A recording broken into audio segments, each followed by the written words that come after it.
And we are live. Yes, Good we evening, are. gentlemen.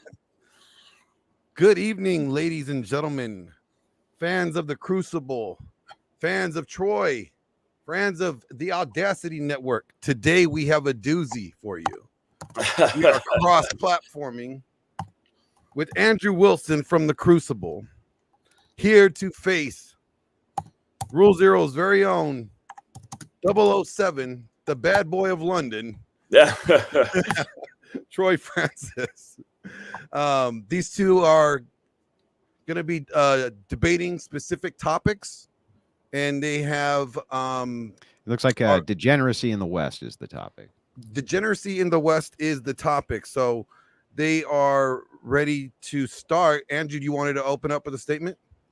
Yeah, if you'll humor me, and then as we go through this, Troy, Yes. do you usually go by Troy? Yeah. Okay. If at any point after this you want to question any part of this opener, you're welcome to, and we can just kind of dive into it if that's fine with you. Yeah, cool. Good stuff. Okay. That's so Christian-like of you. So, well, I got to light the cigarette first, right? Okay. So as we get into this debate on degeneracy in the West, I want to first thank my opponent for stepping into the arena. It's a tough thing to do, and my hat is literally off to him today, as you can see.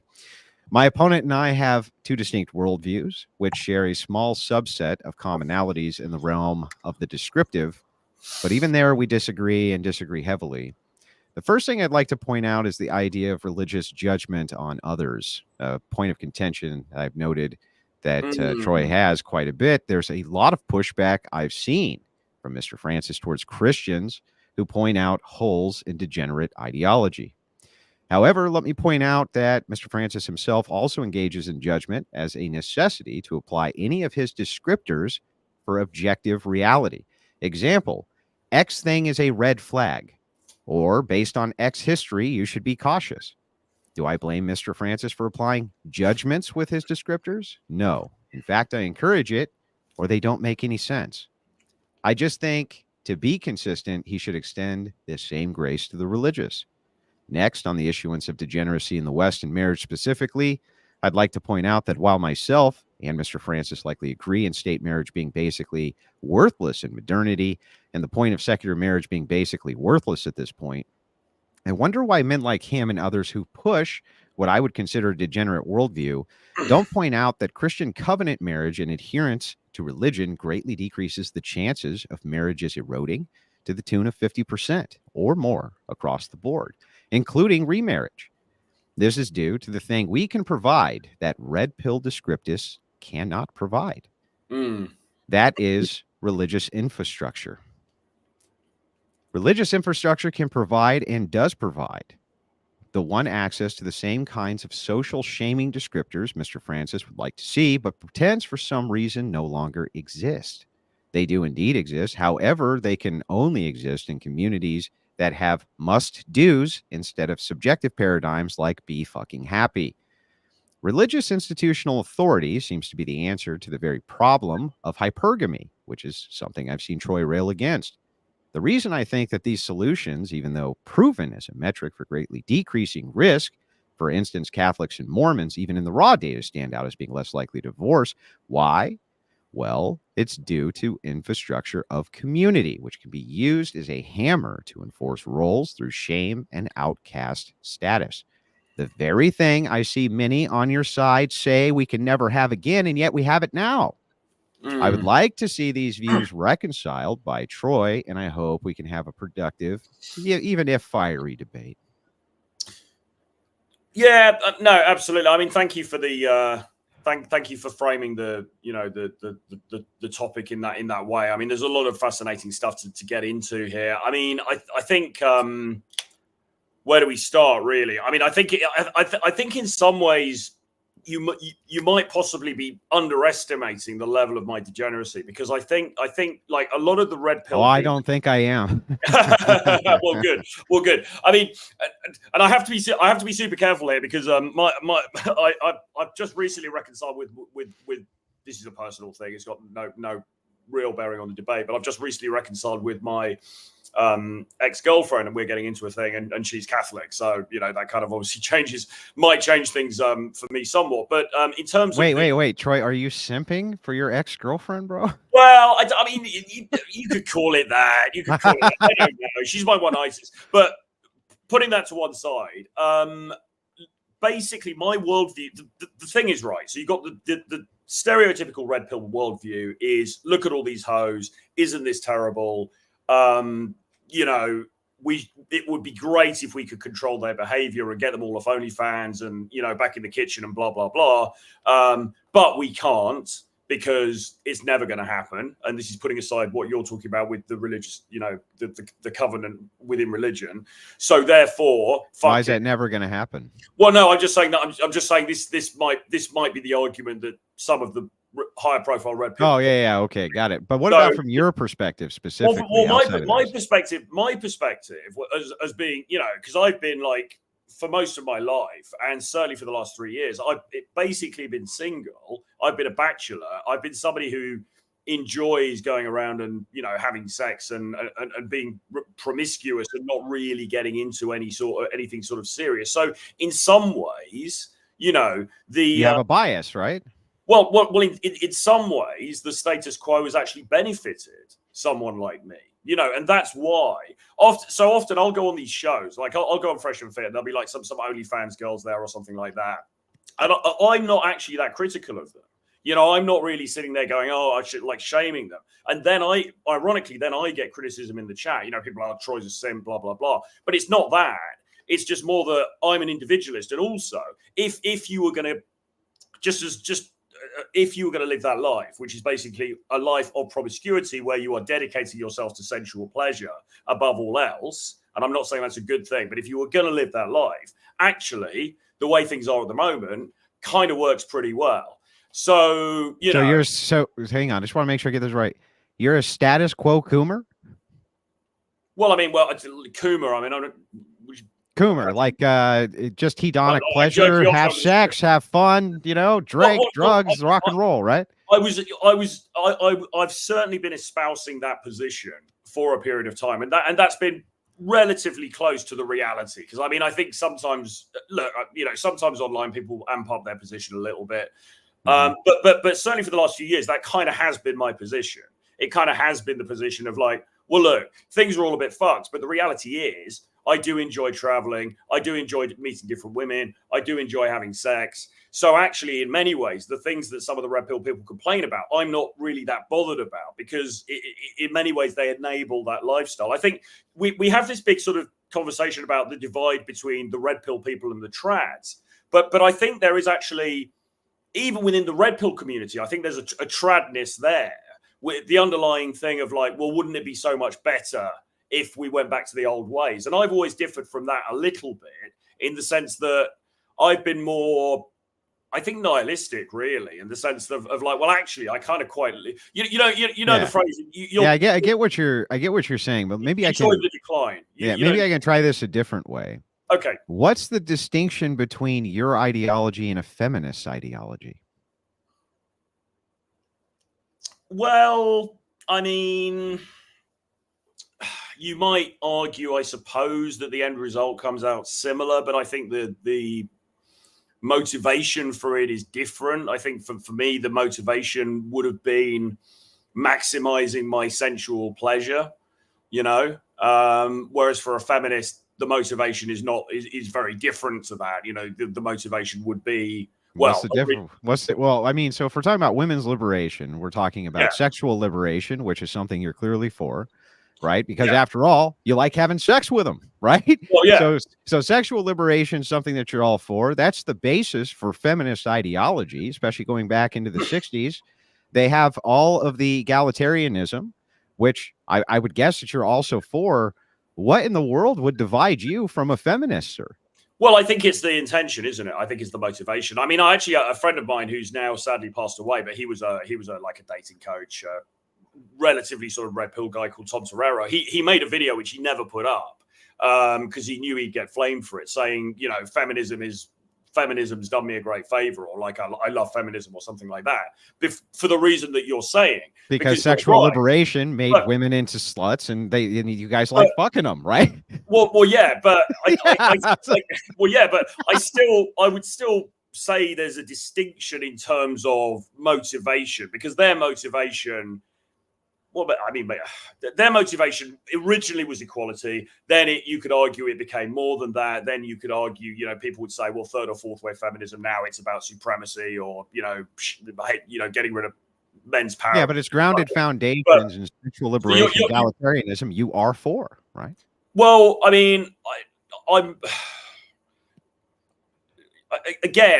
still believe, like you're saying, the outcome is the same, because I approve of something that they also approve of, and so therefore the net results of that. So I just want to know what the distinction would be in the ideological format here, because it sounds to me like if it's to cum, women great, and in modernity, them cumming great for you, it sounds like it's just sexual revolution, right?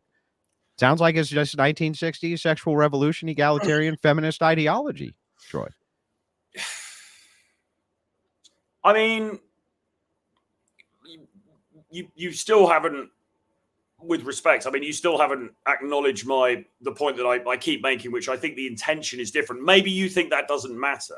Okay, maybe what's the distinction in intention? Well, the distinction is that I'm a guy. I'm a heterosexual guy. I like having sex with a lot of different women. I like traveling around. The fact that, the way society is now kind of facilitates that has been, for me, a boon. But the motivation for me liking that is different from the motivation from the women, because the way the women are looking at it is more like about women's equality and other things as well. It's not just about sex. Well, are you against any of those things that they're for? Am I against?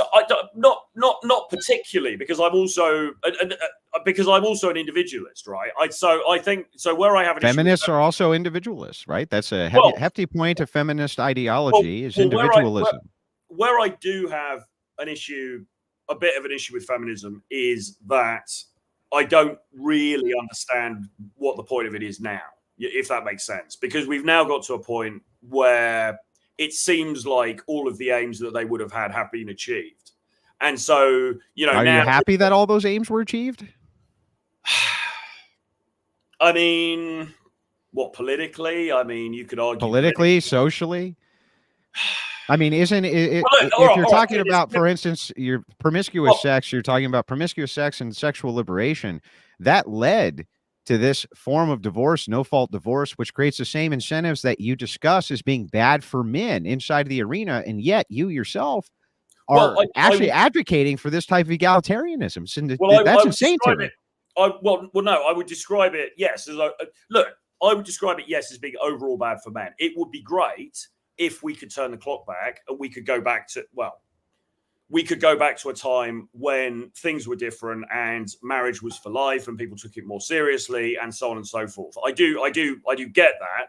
However, now we're in a situation, but then the opposing sort of biological drive that I have within me, and I believe many men have within them, is that they also like a lot of variety. They also like fucking around. And so, it's a bit like when life hands you a lemon, make lemonade. And I mean, a benefit of this has been that, it's now probably one of the best times to be a bachelor in the entire history of the planet, especially if you travel around and you keep yourself in kind of decent shape. If you push feminist ideology for sexual liberation, it's going to be a fantastic time to be a bachelor, but it's not going to be a fantastic time for men to have families, Troy. It's going to be a really bad time to do that. Well, I don't disagree, but you're very keen. You're very keen for me to say, yeah, okay, I'm a feminist, and then you can sort of like do a gotcha. Yeah, Troy Francis, red pill guy, he's actually a feminist, which I don't agree with. I'm actually surprised. Wait, hang on. There's no gotcha here. I was actually surprised. I thought when I asked you the question that we would be making progress as to what separates Troy Francis's ideology from second or third wave feminism. And I actually have not heard the answer to this question except motivation. But motivation, regardless of motivation, if I did or did not want to, let's say, harm somebody, but did, we still look at the result absent the motivation. Now, maybe you can say my motivations to support feminist ideology are different, fine, but I don't understand the distinction between your ideology and a feminist. Well, I mean, it depends how you're what aspects of second or third generation feminism we're Well, talking let me go through them. Broadly speaking, it seems to me that feminism has become more and more anti-male. Okay, and that I don't support. Okay, so now in the United Kingdom, for example, you know, we see posters up on the London Underground, and men are almost by default treated as, you know, predators, or they are seen as, you know, toxic and all of that. And that, of course, I don't support because I'm a guy, right? So there are certainly aspects of modern feminism that I don't support. But I think hang on, Troy, what you're talking about there is supremacy. You're saying I'm against supremacy. That's fine. You're against supremacy. Yeah. I'm not, but most people who would identify, almost all women who identify in modernity as feminists, are against female supremacy as well, or at least say that they are. The grounding foundational tenets of feminism are this: women's sexual liberation. 1, being able to basically be a skank unabridged without any form of shaming or opposition to it whatsoever inside of society. 2nd, you have the egalitarian movement. This was we get credit cards and debt and everything else too, just like men. 3rd would be things like we want to be in the military, in the draft. This is these forms of egalitarianism which came with 2nd and 3rd wave feminism. Are you against any of these things? Sorry, say the thing about the draft again, the fact that they're not drafted. No, the fact that they actually pushed so that they could get military positions, including inside of these combat roles. I mean, look at all of this together. All of this is feminism. Are you against any of this? I don't really. I'm not particularly bothered about the military side of things, to be honest. The sexual liberation side of it. The sexual liberation side of it is a different thing, because, as I said, like if you look at masculine, you know, the biological imperative is, in fact, we could argue the toss about this, but fundamentally, many believe, and I believe, the fundamental masculine imperative is to go out there and spread your seed, right? Okay. We can argue that feminism has helped to, you know, make. Wouldn't there also be a natural biological imperative for people to take care of their seed?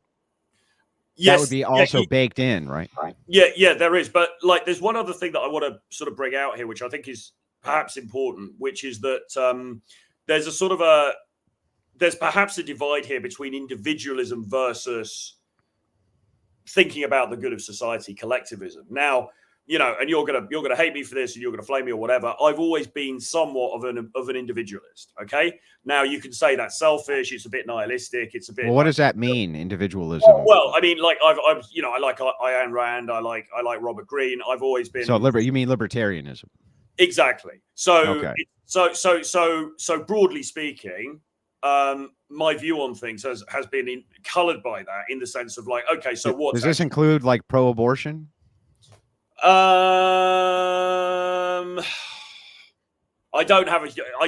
not pro-abortion. I mean, I don't have a huge view on abortion. It's never been something that's really touched my life. I mean, like my concerns have been very selfish. Okay. And you know, that's going to make me, you know, look toxic or whatever. But I do think that self-determination. Look, I didn't ask to get put on this planet. Okay, I didn't.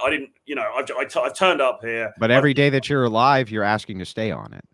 Well, I suppose so, or I just don't have the balls to put the guns. Right. So this is a point, right? Is like every day that you, a functioning, rational being, continue to stay on this planet, and this is libertarian philosophy, you are choosing to be alive. You are choosing to be here. You are choosing this.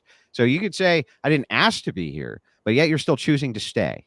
Well, I'm choosing to stay, but if I'm choosing to stay and the current societal conditions broadly support a lifestyle which I've quite enjoyed for a number of years, then, you know, for me personally, what's the big problem? Now, many people on the right, or, you know, who come from a more traditionalist sort of side of this, would say, well, the problem is, what about society? What about, you know? Yeah, what about society, Troy? Well, what about, I'm going to be dead in 10 years, man. I'm not fucking bothered. Like, I mean, you know, like. So it's just your ideology boils down to give me that shit? Really? Your ideology really boils down to give me that shit? Because, Andrew, I Come on, man. I feel like you're shaming, Andrew. I feel like you're shaming me now, Andrew. I feel like you're shaming me. I mean, a little bit. Like you can't really be saying my form of individualism requires both the egalitarianism between men and women, which is feminism, and then move on to say, on top of that, that it's basically just comes down to gimme that shit. Like don't you think that's a horrible philosophy, Troy? I wouldn't assign a label to it, really. I think it's short and sweet. It's a good selling feature, you know. I mean, I wouldn't necessarily. I wouldn't assign that label. Down, Mod. I think you could say. I think you could call it an amoral philosophy. I wouldn't necessarily. I mean, horrible sounds a little bit of a loaded term. I mean, you know, I like to treat people well. I like to treat people with respect. But and one of the issues that we've seen with the whole sort of argument or debate between the Christ pill versus the red pill people is the Christ pill people. And I'm not necessarily lumping you totally in with those people, but the Christ pill people say, well, look, we need to do all of these things so that we can make society better. Otherwise, society is fucked. And then, broadly speaking, you've got the red pill people on the other side saying, well, that sounds great, but it's never going to happen. And I suppose I've been more on that side of things. Yeah, well, I've noted your Twitter exchanges with Chase, and he's trying to advocate for societal-wide prescriptions. Whether you think that they're good or not, there are good societal-wide prescriptions on our side that seem to negate many of these. Many of these problems that you yourself point to as being problematic. But then when we get into your ideology itself, it seems to be based specifically around individualism, egalitarianism, and dare I say, feminism itself. And so the problem that I have with this kind of ideological divide is it seems like we have a much better stance. For instance, let me ask you a question. If I have a son, do you think I should raise him to be like you?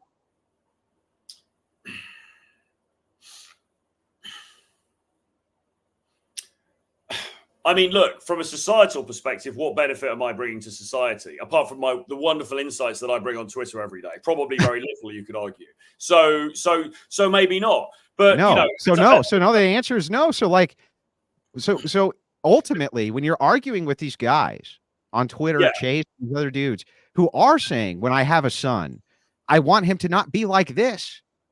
I want him to be something better, expound to something better in society that they can move towards. Why in the world wouldn't you endorse that message? Because I don't think it's realistically going to happen. I mean, the problem with Chase, and listen, I don't have any major problem with Chase. I think he's an intelligent guy. I think he makes some good points. And some of the stuff he says, I don't disagree with. In an ideal world, if we could, but the problem is what Chase wants to do, you would have to have a mass fucking conversion of the entire the majority of the United States. We need the guys like you to back us up. And guys like you who say if you have a son, you shouldn't raise him like me, should be backing us up. But don't I have a right what do you think about individualism, though? Don't I have a right as an individual? Individualism and rights are a complete illusion. They're an illusion. We know that it's because it can be taken away from you in a second.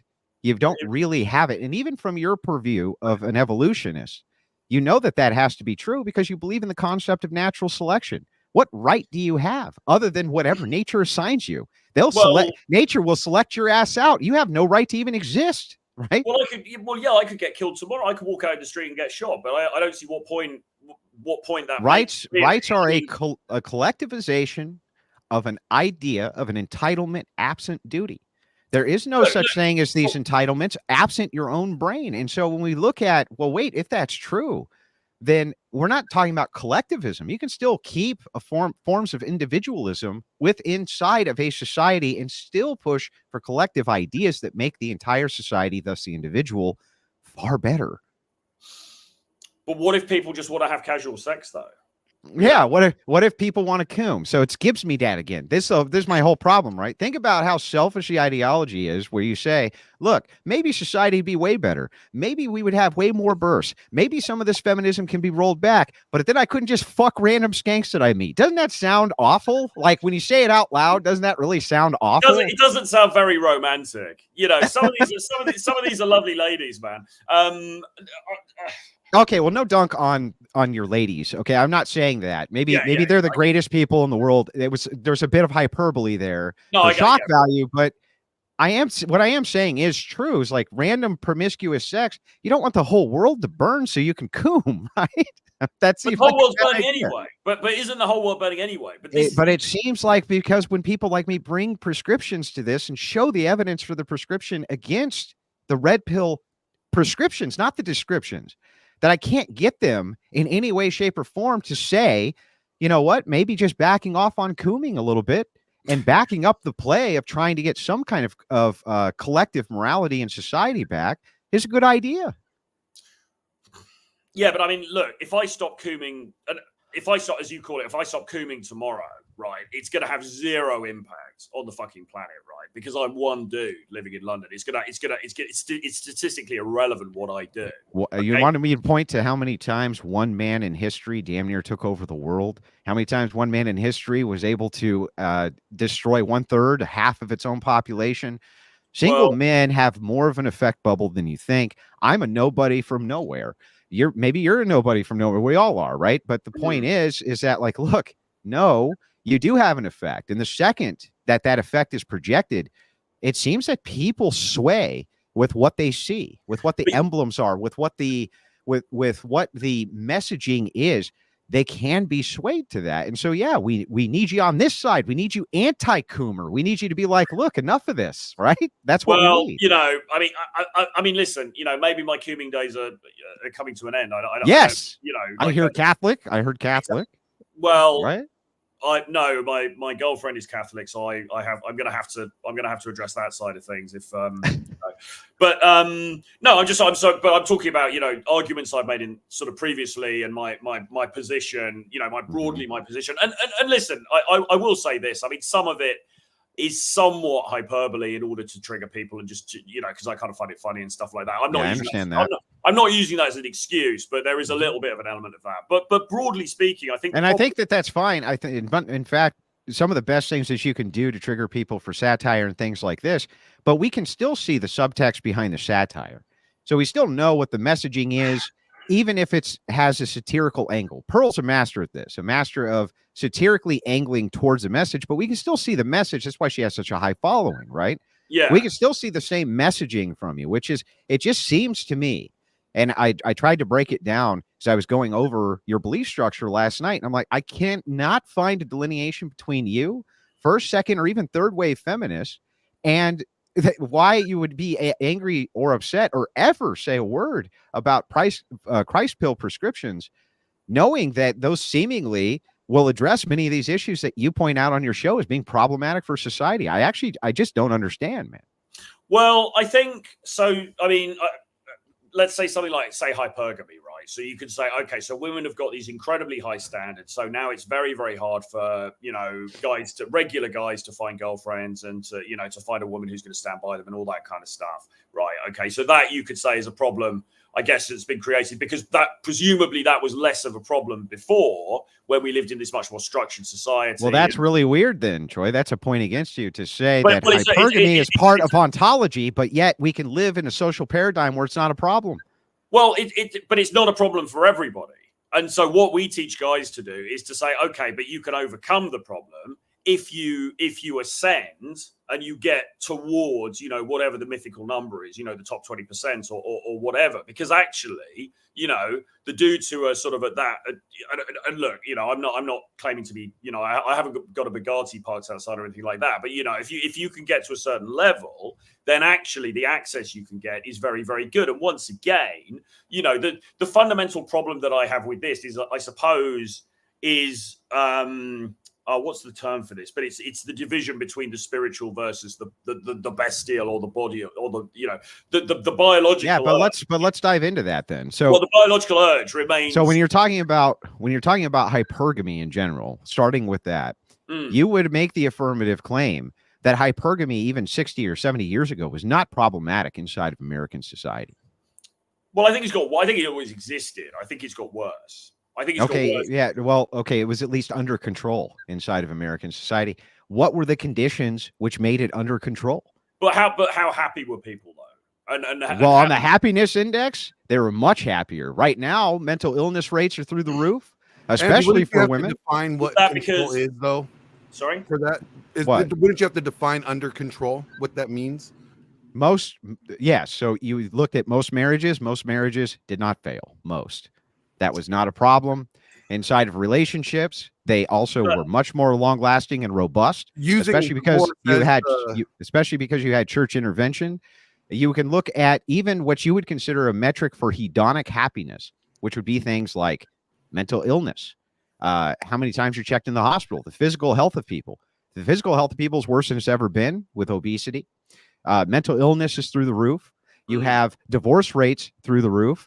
All of these things combined. So the distinction from the society that you're looking at just 60 years ago, where hypergamy was under control, it seems that it was the religious element which kept it under control.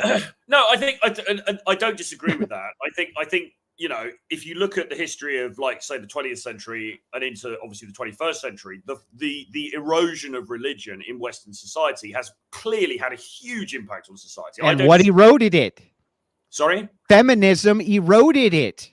Feminism's what destroyed it. The same ideological practices that you, as a libertarian, essentially believe in. But was it entirely feminism? I mean, come on, man. It was a mixture.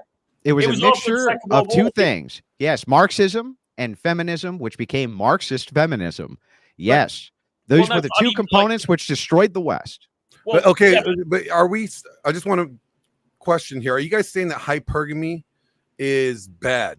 Are you putting a negative connotation? Well, for one thing, I'm not certain that hypergamy itself even exists as it's being explained as a descriptor. But under the assumption that it is true, that it is real, I'm just going to grant that it is.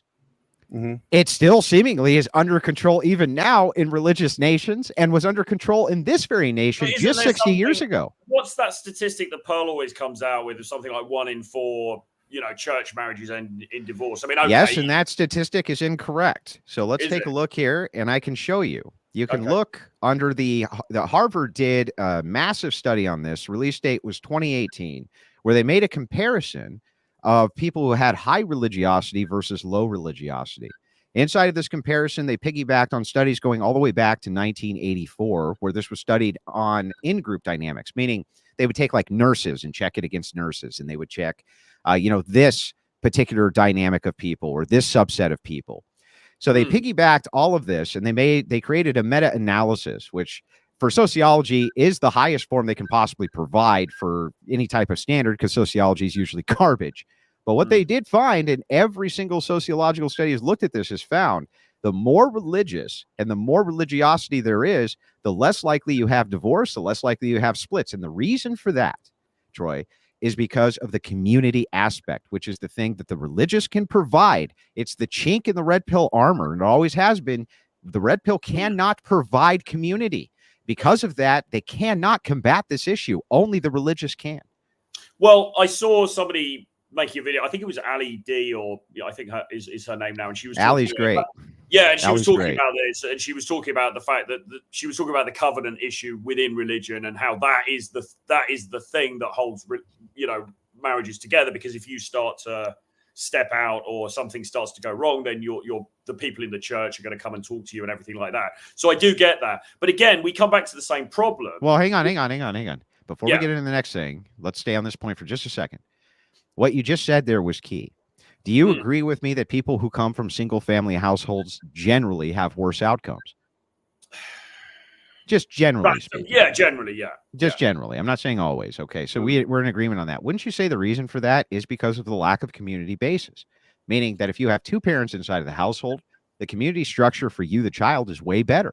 Why wouldn't that also apply to your community structure external to that? You are who you associate with. You're a net of your friends. You're a net of your social circles. They influence everything about you. So if the influencers who are around you and are providing the community are providing a strong moral foundation, and on top of that moral foundation are actually interceding on your behalf to prop you up, even if you're having bad financial times, or you're having trouble in your marriages, based around sex, for instance, or any number of these different problems, wouldn't you say that having a community that held you up would be far superior to the alternative?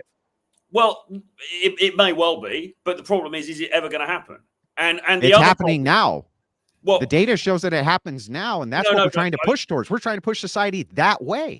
I get that, and it's a laudable thing to try to do, but is it realistic? I mean, and this is my issue with people like Chase and so on. I mean, yeah, I get it, but it seems to me that the change in society would have to be so tumultuous to make it work. It would need to be incremental. It's almost not even worth talking well about. so let's dive into this. Let me This is a separate argument. Something up here about this. Go ahead. Like, are you guys talking about the outcome from the Christ pill would be incremental? Right now we're diving into this other aspect. So the argument, if I can steel man it just to make sure I have it correct from you, your argument is, look, things are so bad and they're so bleak. You can't put the toothpaste back into the toothpaste tube, right? Yeah. You can't do it. It's too bad. Is that about right? Is that a good summarization? What my argument would be, yeah, broadly, yes. Yeah. Okay. So to address this, just so that you understand, Marxist feminists were able to get us here incrementally over time. It was not an overnight thing. It took 60, 70 years of working diligently towards the goal. I'm not saying that we can have an overnight successful society, nor should we even put that in people's heads because it's dynamically stupid. But what I am saying is that you can make incremental changes based on people making slight lifestyle modifications to work towards that more noble goal. And yes, that not only can be done, but the reason I have proof that it can be done is because the Marxists did it to us. Why can't we do the same exact thing in reverse? Why can't we use the same weapons they used back against them? And the only argument that you guys seem to have is because I want to coom, bro. Because I want to go help women, right? And it's like that, from my perspective, that's insanity. Well, I wouldn't say it's insanity. I mean, I would say that it is a fundamental human drive, and it's very hard to I mean, I get it. You know, what you would probably say. I don't want to put words in your mouth, but you would probably say, look, you need to exercise self-control because there is something more important at stake here, which is the future of civilization. But I wouldn't even say that. You know what I would say? What? I'd say go ahead and coom and this and that. But the guys who are trying to make the attempt to push towards, don't criticize them. Don't attack them, and don't get in their way, because ultimately they're trying to make the society that you yourself right now are critiquing and say that you're the victim of. So you have to coom inside of it. Well, look, I mean, I'm critiquing it to some extent, but I'm not critiquing it that much because, as I said at the beginning, in many ways, it's kind of benefited me. You know, I'm not one of these people who's sitting around going, oh, look at these 304s and all of that, really, because it's sort of like, you know, I don't have a huge problem with 304s to be fair. So right, it's like, a net benefit to you, right? well, exactly. Like I said, I mean, you know, it's kind of a nihilistic sort of pose, I suppose. But I mean, but again, I mean, would you say? But would it really be hard to just be like, look, I don't agree that we maybe can even do this, or incrementally, I don't want to be part of it. But those guys are doing good work, and they are trying to shift the Overton window.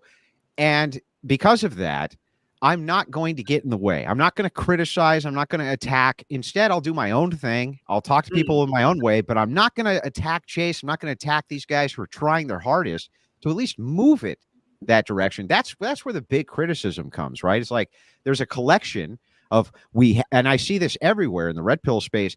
The Christ pill is cucked pill. The Christ pill is this, Christ pill is that. And yet when we have the actual slug out, the slugfest, I'm like, what are you bringing to the table? And all I hear is feminism. Well, I think I get what you're saying. I think it's very, I think it's very convenient rhetorically for you to label it as feminism. I reject. If you can give me a single delineation, I want to hear it. My motivation is not feminist motivation. Yeah, but again, when you speak to motivation, can you give me a distinction in outcome? I mean, well, like, how important do you think outcome is? I mean, like, there are many things that feminists would want that I don't want. What? So, for example, you know, there are feminists who would probably not want me to have a YouTube channel. There are feminists. Yeah, but that goes back to supremacy. No, in modernity, feminists do not claim supremacy, though I agree with you. My olive branch to you is that fourth wave feminism has become about female supremacy. I don't disagree with that at all. But between third, second, and first wave feminism, which has led to this outcome, What in the world can you possibly give me that would delineate you from that ideology? Well, we'd have to go through the whole fundamentals. I mean, is it bad that women can work? Is it bad that women can vote? I mean, I've got one of Pearl's t-shirts in the. Is it? Well, is it? Is it bad women can vote? I personally don't have a huge problem with women voting. Really, I've got the t-shirt. I try. So where's the delineation? That's my question. Like, where's the delineation, Troy? Because I just feel like you are. I feel like it's a rhetorical device to conflate two things. When actually, I was not expecting at all that you wouldn't have a quick, fast. Here's where I'm different. Here's where I'm different. Here's where I'm different. I thought we'd be tangling with those. I did not actually realize that there would be a concession that your ideology and feminist ideology, I can't find a dividing point, and I'm looking for it. And in good faith and charitability, let's walk through it. Once again, that's a nice rhetorical flourish that you've just given, but my answer remains the same. I'm a heterosexual guy. I'm good. That's the best part. Yeah, I'm fundamentally driven to want to sleep with lots of different women. Okay, to spread my seed, whatever you want to call it. Yes, I agree. As you know, aspects of feminism have helped to enable that. That doesn't make me a feminist. That just means that I have benefited from certain aspects of feminism. But feminism was about much more than that. You know, whether I agree with women having the vote or any of that shit, it's kind of irrelevant, really, because that's not even my area of interest. Now, yes, you can say, okay, yeah, right, but the outcomes are the same. I get that point. I still don't believe that makes me a feminist. You know. What do you believe does make a person a feminist?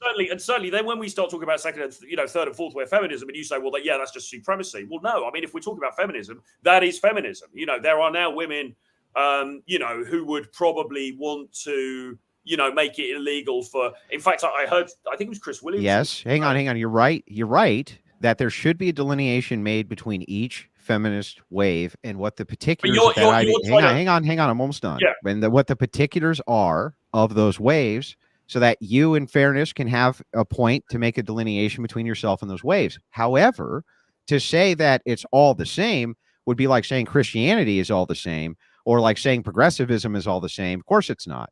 So particulars are important. When we're talking about particulars, first wave feminism was based around the egalitarianism. Second wave feminism was based around the sexual revolution. And the third wave feminism was about the introduction of widespread Marxism and leftist ideology. The two piggybacks, first wave feminism and second wave feminism, egalitarianism and sexual revolution, definitely led to the Marxist wave, which came with the third wave. Can you give me the delineation? How would you say the Marxist wave expressed itself then? Are you talking about things like, you're talking about more political aspects then, right? It manifested itself through the key point that you've already described yourself as, individualism. That was the manifestation of Marxist feminism, was that on the individual level, men and women were interchangeable widgets, essentially, and that they should have the exact same rights and freedoms and everything else that men have. And that was its manifestation. And I can't see the delineation here. Is my problem. Nietzsche? What about Nietzsche? What about Camus? What about existentialism? Has this got nothing to do? It's all feminism. I mean, if it's Nietzsche and we're talking about a will to power, then in this particular case, I'm wondering why it is that those who have the will to try to get into power, you're trying to obstruct. Well, because the power that they want is, I mean, look, I take your point, and listen, as I've said, I haven't really got any huge problem really with somebody like Chase or whatever. I mean, it's kind of quite funny to, have a bit of banter and stuff. He's doing his thing. He's an intelligent guy, whatever. Okay, fine. But if he actually created the society that he wants to create, if we woke up tomorrow and we were in the Christ Pill society, would I enjoy that as much as my current life? I don't know. I mean, it's very hard to say. I would say possibly not. And then the worst thing we could do is base society on what Troy Francis. Well, no, but what makes him feel good? No, but that's never going to happen, right? I mean, that is what's the logical fallacy? It's reductio ad absurdum, or whatever you call it. It's not. No, because come on, Andrew, you know as well as I do. Whatever. Hang on. Because whatever the fuck I say, it doesn't matter. Like, I've got a very small channel anyway, so but even if I had a 1 million person channel or I'm on Pearl's channel. Whatever the fuck I say, it doesn't fucking matter. The reality is most guys are still going to go out. Most guys are still going to get married. Most guys are still going to have kids. Okay. So it doesn't. That's actually the fallacy. So I didn't give you a reductio ad absurdum. What you did was you gave me an argument ad populum. You said because most people are going to do this, therefore it should be done. That's the insanity. Is an argument ad populum. I'm just saying it is going to be done.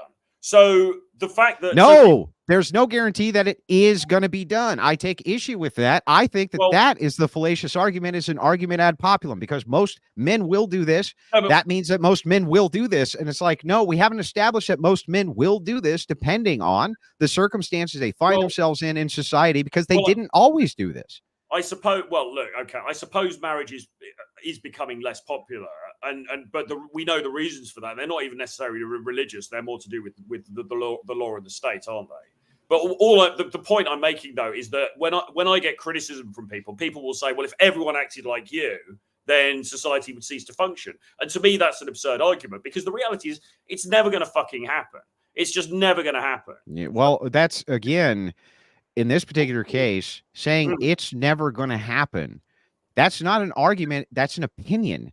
So you're giving it's true. There's no truth to saying that's not ever going to happen. Do you think in Weimar? Hang on. Do you think in the Weimar Republic that they said, oh, well, within 5 years we're going to have a dictator who turns all of this around? No, they didn't say that shit. Or we're going to have a dictator that tries to storm the world? No, they didn't say any of that.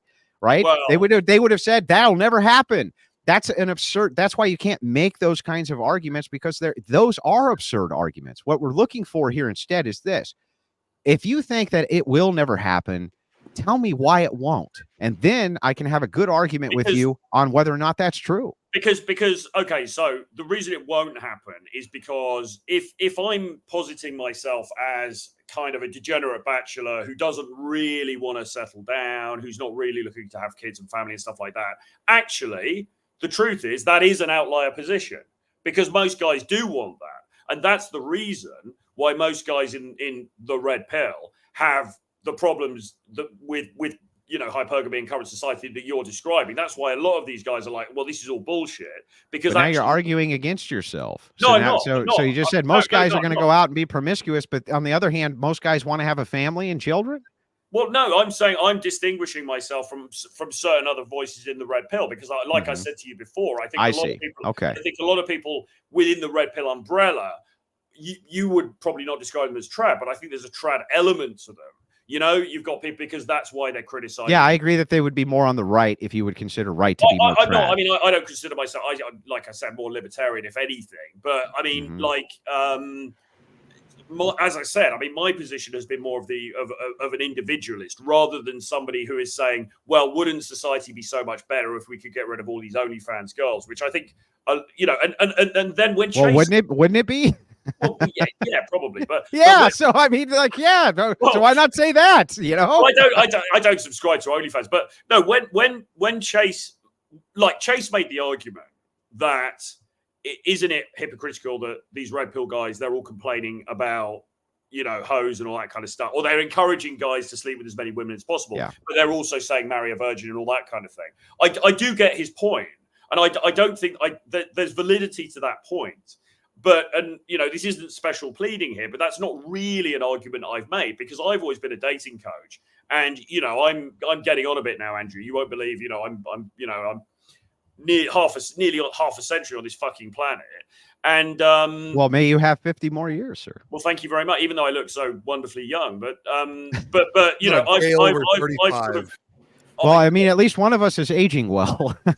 But anyway, go ahead. Man. Well, I gave up. I had the cigarettes last year. I put down the cigarettes again last year. But anyway. Maybe after this debate, you'll pick them back up. Mate, I'm gonna have one now. But the point is, I suppose, what I've done for most of my, if you want to dignify as a career, is really teaching guys, okay, these are some things you can do in order to meet women and to get laid. But I've never personally, and look, this may change because I'm getting on a bit. I'm with a very cool girl. We have a great thing going on. Everyone changes. Maybe people at some point they settle down. But why settle down if you could just keep cooming, bro? Well, there is that argument. I do believe, I'm a kind of a cynical romantic in a way. I do believe there are people who are special. I do believe there are connections between certain people that are special, and that is worth fostering. You know, I don't think it happens very often. I don't think it happens on the boat party in Miami necessarily, but sometimes you meet people and there's something there. So it's like, okay, fine, let's explore this. But I mean, you know, putting that to one side, I mean, you know, I haven't been one of those people. I came more from the what you might call the pickup artist, you know, the dating coach sort of side of things, which is related to the red pill, but it's slightly separate. Where the emphasis. So isn't there? So listen, I'm not. I'm going to try to frame this or phrase this the best way possible because you are a nice guy, a likable guy, but I do have to ask this question. Doesn't it seem intuitive to people then that you would have a vested interest as one of these coaches to push this kind of lifestyle, even if you yourself don't really agree with it? Well, I would. It's not that I don't agree with it, and I think this is probably the heart of our fundamental disagreement, because I what I'm hearing, what I suspect you think, I would imagine, that going around and having promiscuous sex and not committing to somebody, and I don't know what your opinion is on sex before marriage, but you know, I would imagine that you think that is a bad thing to do, or a sinful thing to do, or an unchristian thing to do. Okay, I'm personally, you know, No, I think from an outcomes benefit, from whatever moral standpoint you have, it would still be a bad thing. It would still ultimately you'd be leading. You're pushing the paradigm the opposite direction from what men really want to see as a change in society. And you yourself speak about this constantly, about what men really desire, what they want, what they're looking for, this kind of thing. But how could it possibly be that if you're playing the field and you have this overwhelming amount of data on the other side showing that these institutions can really create a grounding foundation in society to really help people get through these really hard times in marriages, keep hypergamy under control, and yet it seems like you selectively leave that away and move only towards the narratives which support coomerism, right? Coom. And it's like, from my perspective, I think if that's the best that you have, and the best that you have is to say, even if you had a son, you shouldn't raise him to grow up to be like me. Why in the world would we want to move towards that philosophy? That's a terrible. Doesn't it just sound intuitively terrible? Well, firstly, when you're saying coomerism, I mean, I often understand it as masturbation. So what are you saying? You're talking about like indiscriminate sex. Just indiscriminate sex, promiscuity. Yeah. You know what I mean? Hey, you know, sex, drugs, rock and roll, that kind of thing. Like right? Male spinner? Is it, you're calling him the male spinner? Well, like here, I'll demonstrate it. I'll demonstrate what I mean by it. Troy, do you have any problem with open relationships? I personally wouldn't be in an open. Well, I wouldn't. Yeah, just moral issues. Do you have any moral issue with an open relationship? I don't have a huge moral issue with it. Okay. Do you have any moral issue at all with like threesomes, foursomes, fivesomes, no orgies? No. Do you have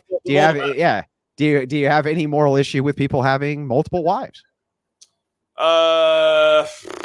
No, I mean, again, it wouldn't be my bag. So when I say coomer, what we're saying is that you don't really have any type of objection of any kind towards any sexual relationships or sexual dynamics that people decide that they want to place inside of their own lives, regardless of what the outcomes could be to society. That's a coomer.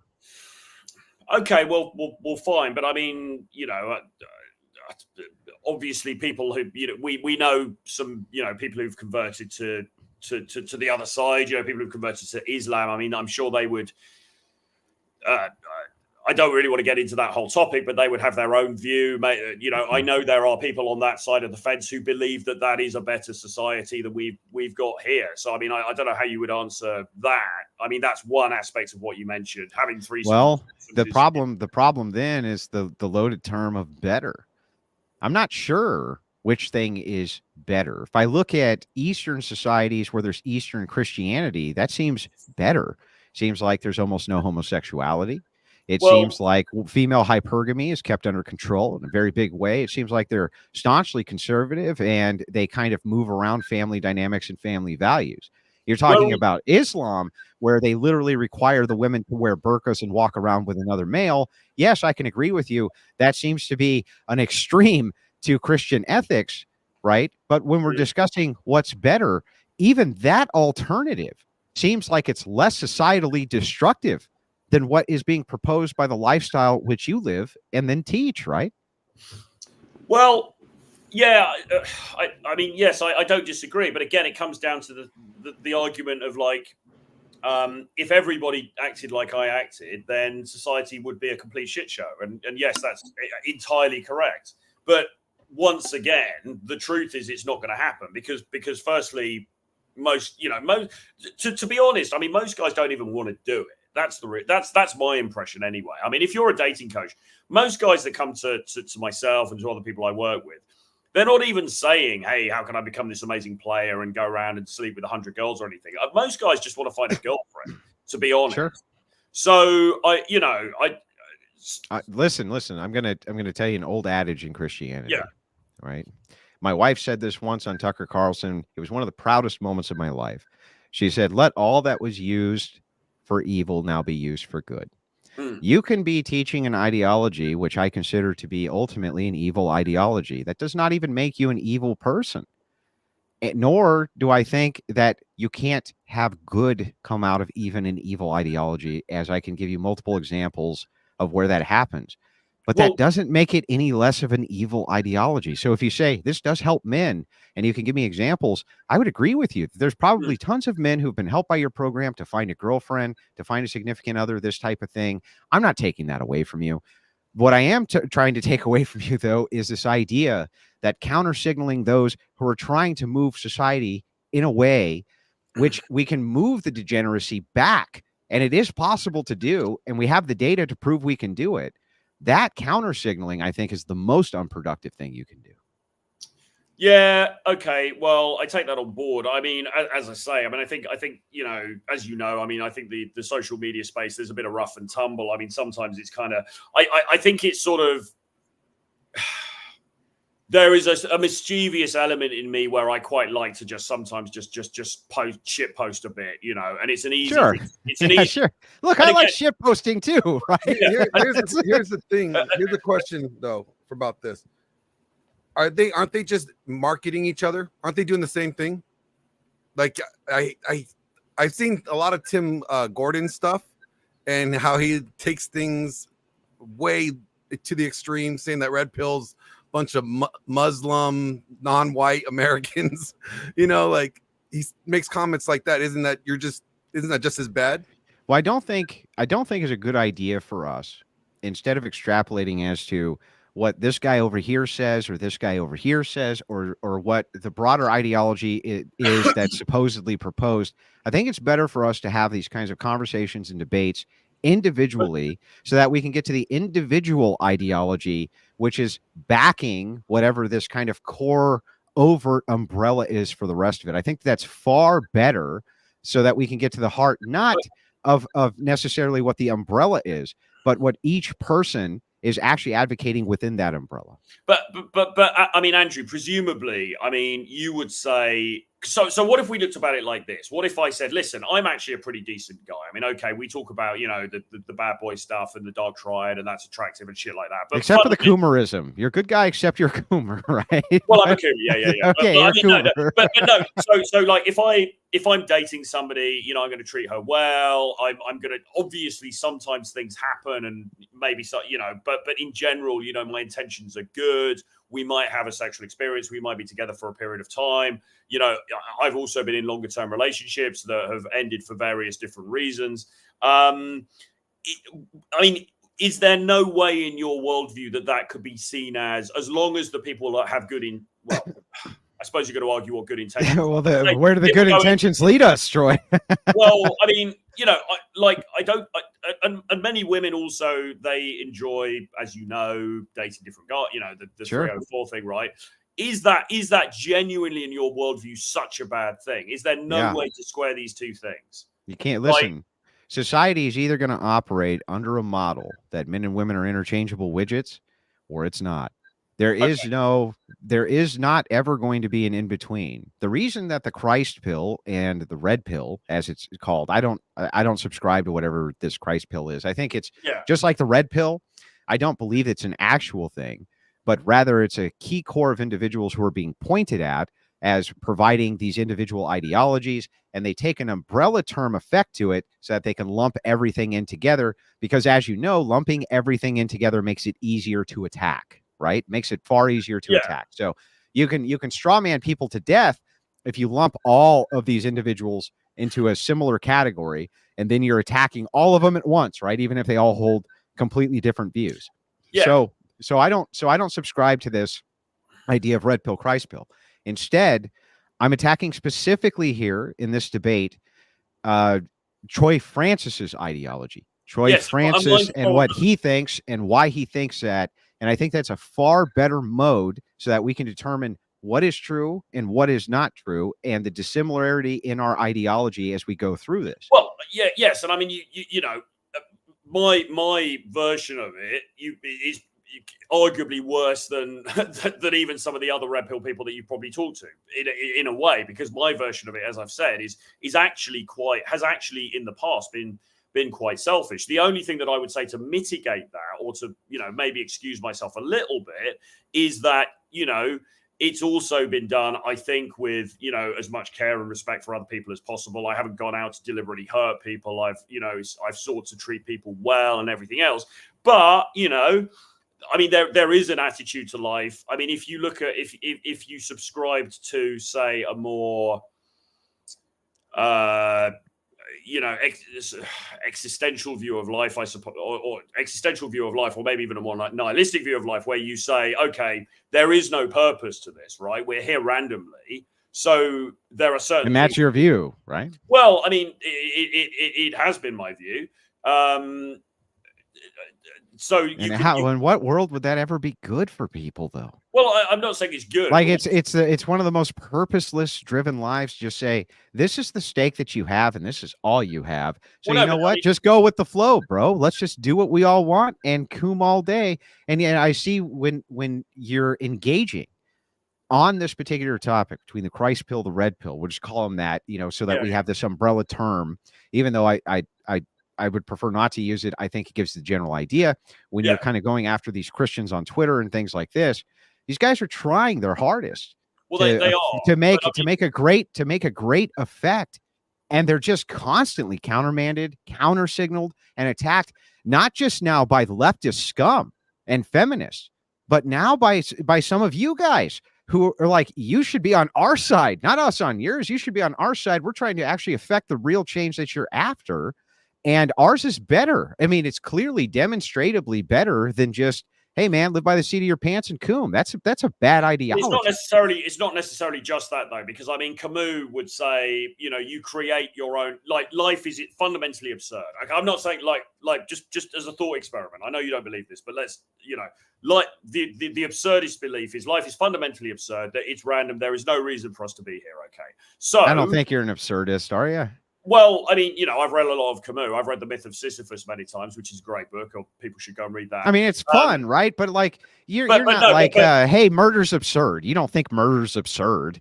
Well, no. But the point is, so right. he would say the answer is you go and create your own meaning. Now, the answer for me, as much as you might not believe this, is not just cooming. I mean, cooming is one thing that I quite like doing, but there are other things, you know, but there are other things as well. I mean, there is creating content, there is writing, there's reading, there's video game playing, there's whatever other hobbies you have, golfing. Well, you can call them hobbies, but I mean, you know, I wrote a novel last year. I mean, it obviously didn't sell anything because nobody's gonna buy, you know, shit like that. But I mean, the point is, you can look at life and you can say, okay, I'm now going to create my own meaning from this. And also as well, it could even be, and the other thing as well, it could be helping people. It could be helping people in your community. It could be helping people locally. All right. You know, I mean, where's the community building? So if I were to ask you, when we're talking about the red pill or the red pill ideology, building actual structured community that have its own forms of laws and orders and things like this that you must obey, or else you're ostracized from the community. Can you point one of those out to me anywhere? Yeah, the war room. Andrew Tate kicked out like half the people because they didn't follow the rules. He was doing exactly that.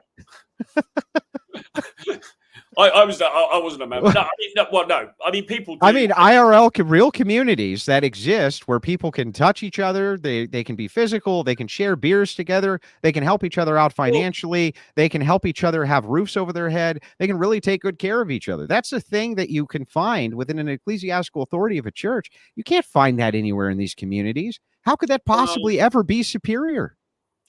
Well, I mean, people are trying to do that kind of thing. I mean, there are people who make retreats and they... Yeah, but why try when it already exists? It's already there.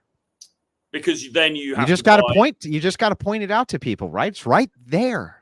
But then you have to buy into religion. You have to take on religious belief, and obviously, you have to take on the moral parameters of that and the things that would be more helpful to society, and you get all those great pragmatic benefits on top of that. It sounds like it's everything you ever could have wanted, and yet there's still a resistance. Except smashing a load of random birds at the Cancun. Well, except the fact that you can't coom. I mean, really, except the fact that you can't coom, right? That's really, when you get down to it, this is what Chase is trying to argue.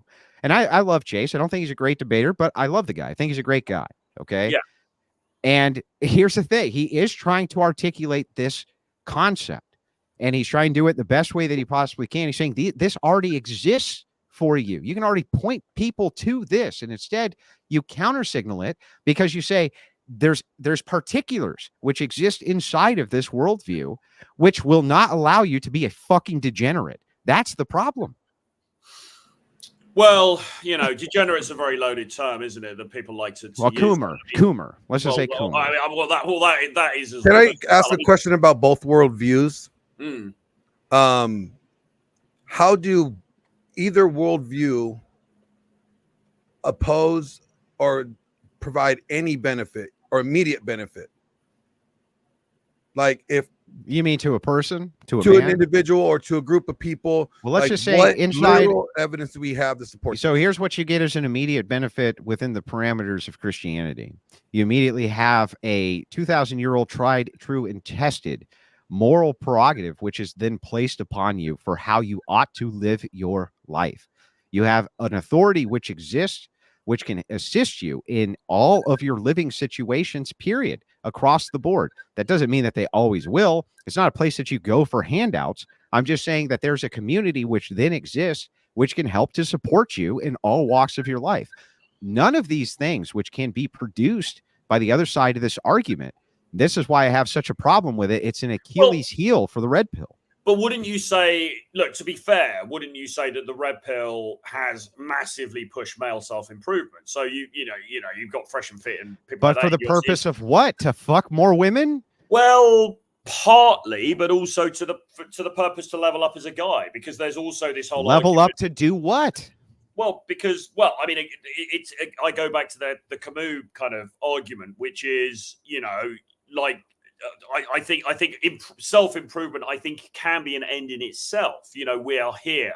We might as well make ourselves the best. But that would be Kantian. Those are universal ethics, and you're an individualist. So if you say if it's an end in itself, as a Kantian ethicist would why say, is that not individualist? Like if I train every morning because I want to have because Kantian ethics works as a universal. It's deontological. That means universal. It's a universal ethical system which states you cannot do this thing ever universally. It's always bad to do. That is a deontological set, which is similar to Christianity. In fact, Kant himself utilized Christianity to come up with his ethical system and just removed all that God stuff he didn't like. So libertarianism, though, the non-aggression principle, that does not fall in with an end of itself. It's not a categorical imperative. So as we take kind of a bird's eye view of this and we look at it, you recognize real quick there's a shortcoming. And it kind of smacks you across the face, which is an end in itself would be a universal praxis for this is good. What are we doing this universal improvement for? What is it for? But and again, this is going to sound very nihilistic and you're not going to agree, but what if there is no ultimate point? I mean, I'm going to be, then it's not an end. Well, if there's no ultimate point, it's not an end in and of itself. Well, there is an end because I'm going to die, and then I'm going to lose. I'm going to not be conscious anymore, and then but that's not an end in and of itself for self-improvement. You would die even if you did no self-improvement. I die with a better body. Like I might die with a Yeah, but why would that be an end in and of itself that we would value? You're going to die either way, right? This is the problem with this. This ideology is actually nihilism. A little bit of Kantianism smuggled in there, but the universal itself as an end makes no sense. There should be some reason that you're doing this, some ultimate higher reason. I don't disagree that my personal take on this is it has probably been somewhat more nihilistic even than other people in the space, right? I don't disagree with you. I don't disagree with you on that. And you know, having said that, what I will also say is that, and this is where it becomes sort of complex, because the truth of the matter is, as you guys would say, actually going out and just randomly smashing a bunch of girls and living this very sort of what you'd call degenerate lifestyle also doesn't bring you happiness. I do, and you know, believe me, I've had. Well, you're kind of arguing against yourself again, bro. Well, I'm arguing against myself because I think that life is complicated. I don't think it's black and white, and I don't think that I agree with. I agree with. You know, and I think I'm still figuring. Look, if I'm being transparent, I think I'm probably still figuring things out. However, you know, I do come back to the thing that, you know, what do red pillars say when women say we're just trying to figure things out? That's hoe speak, right? Don't they say that that's hoe speak? Hey, I'm just working on myself. I'm just trying to figure stuff out. Don't they say that's hoe speak, right? For I want to go out and you know, ride the cock carousel, right? Is that what they say? I get a pass because I'm a guy though, so but no, I mean, I question mean, for Troy. Troy, do you oppose Andrew's worldview? Like, if Andrew's worldview, the way he sees things, is, you know, theoretically could work, and he could lay out that theoretical argument. Do you oppose that if that was a reality? If it was a reality and it could work, I wouldn't necessarily oppose it. But then there's our olive branch, right there. But here's the problem, and I don't. And all right, I can guess your answer already. Does long-term monogamy actually work? Okay, and yes. that's another big issue here, because I'm not certain that it does, because you will see couples who've been married for a very long time. I mean, I've got friends, you know, they talk about their parents, they've been married 30, 40 years. Are they happy? You know, they're sort of content, you know, they're together.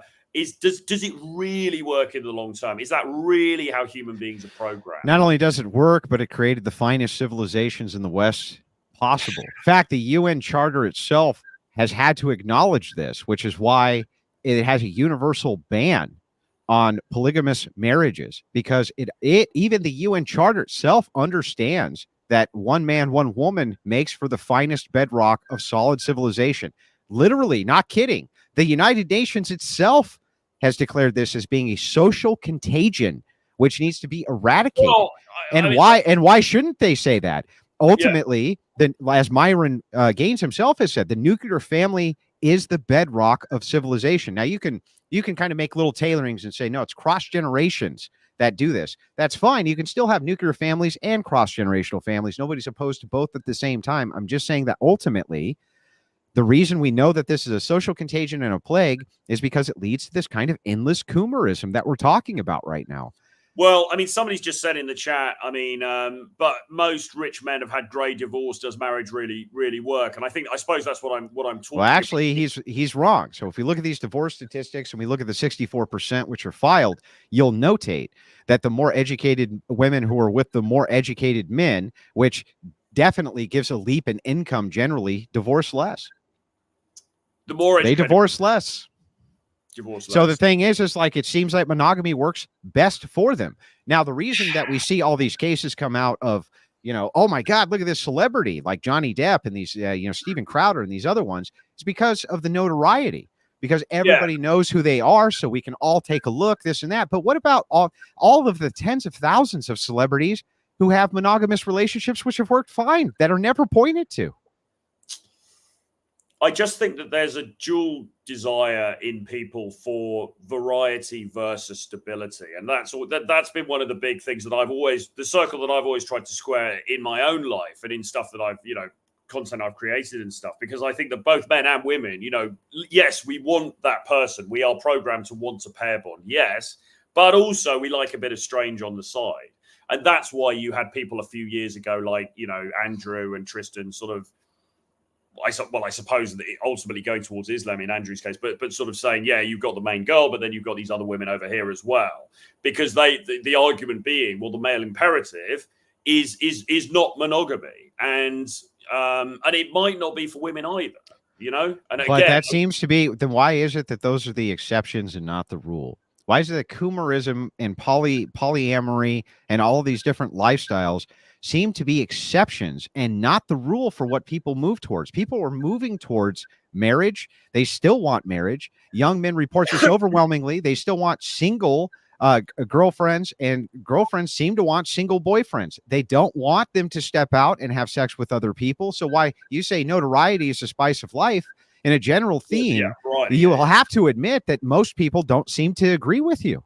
Well, I think no, but I said that earlier, but I made the argument earlier that, well, it doesn't really matter what I say because most people are going to want monogamy anyway, and so I agree with you with that, because I think the reality is, like I say, most guys who come and talk to me or people I work with, they're not saying, hey, how do I become Jay Waller and smash like 700 women in Miami? What they're actually saying is, I just want to find a nice girl and settle down. So I do agree with that, but are they being sold a dream that in reality doesn't really? I mean, maybe we're talking in circles now, because now that in reality seems to work best for the most amount of people. But does it? Does it? It does. I mean, you know, not only does the data show this, but all you can really do is point to the exceptions instead of the thousands upon thousands that it has worked for. So, look, if all right, I'll put it like this: if it works, I would be on board with it, because there's nothing we all want. I think in the end, that pair bonding fantasy. I say fantasy. You know, you wake up, you guys are 70, you're grey, you're laying in bed together, you're like, oh, this is so beautiful. It sounds fucking great, okay?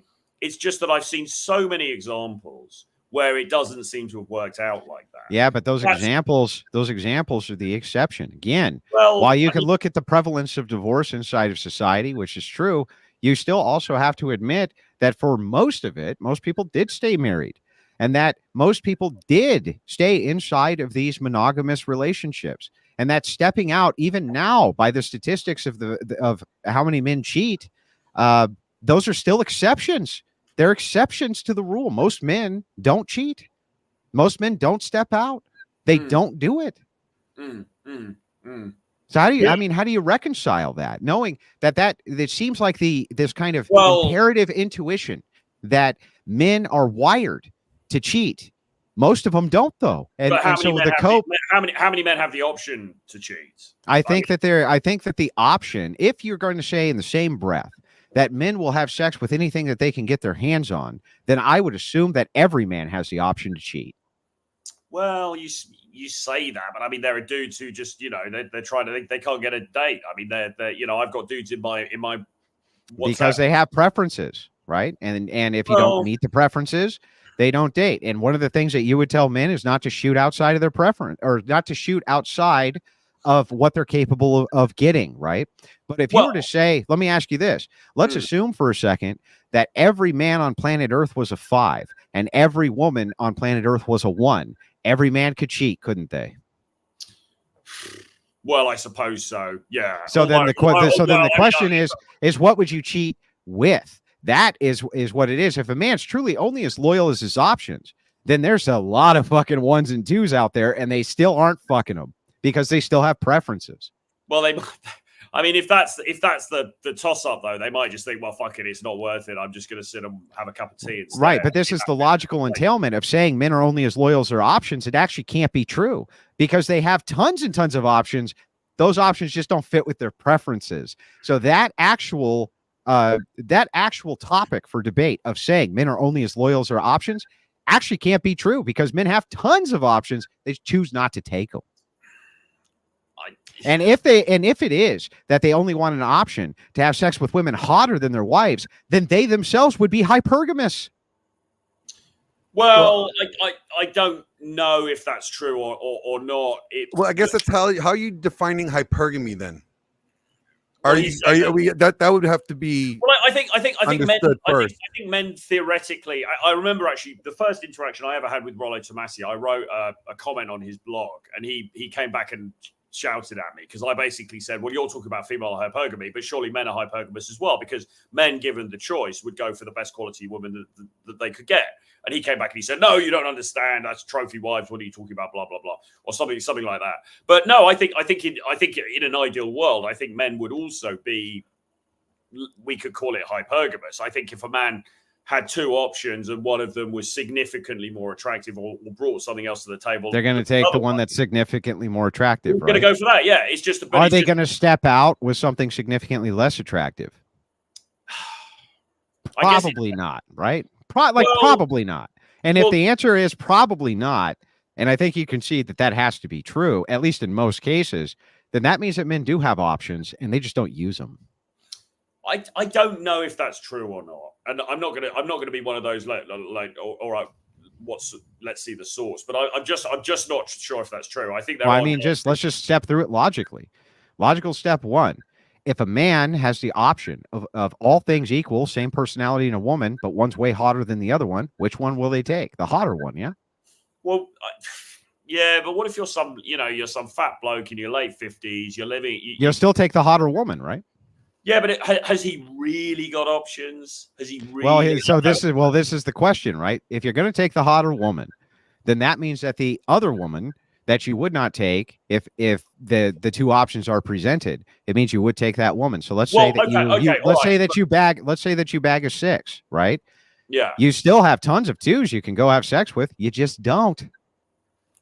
Okay, but I mean, even if that's true, like I'm still not certain that every man has options. I think there are some men that are just Well, sure, I'm not convinced every woman has options either. But the thing is, it's like I'm not going to be able to make these sorts of prescriptions on society based on outliers. I think that most men can go out and have sex with ugly women.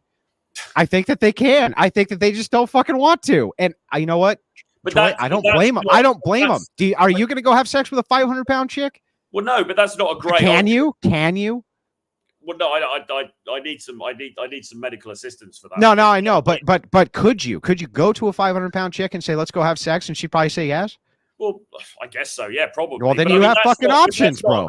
That's also not a great argument for monogamy. Is the argument for monogamy works because men can fuck ugly chicks if they wanted to, but they choose not to because. Well, that wasn't an argument specifically for monogamy. That argument was just to take this talking point, which exists, that men are only as loyal as their option, and shit on it, because I believe that they have far more options than what you guys are presenting that they have. But I think they have far more options which are under them. They just choose not to take them, which means that men have far more virtue than is what's being pushed inside of these communities. I think they're far more virtuous than what is being stated.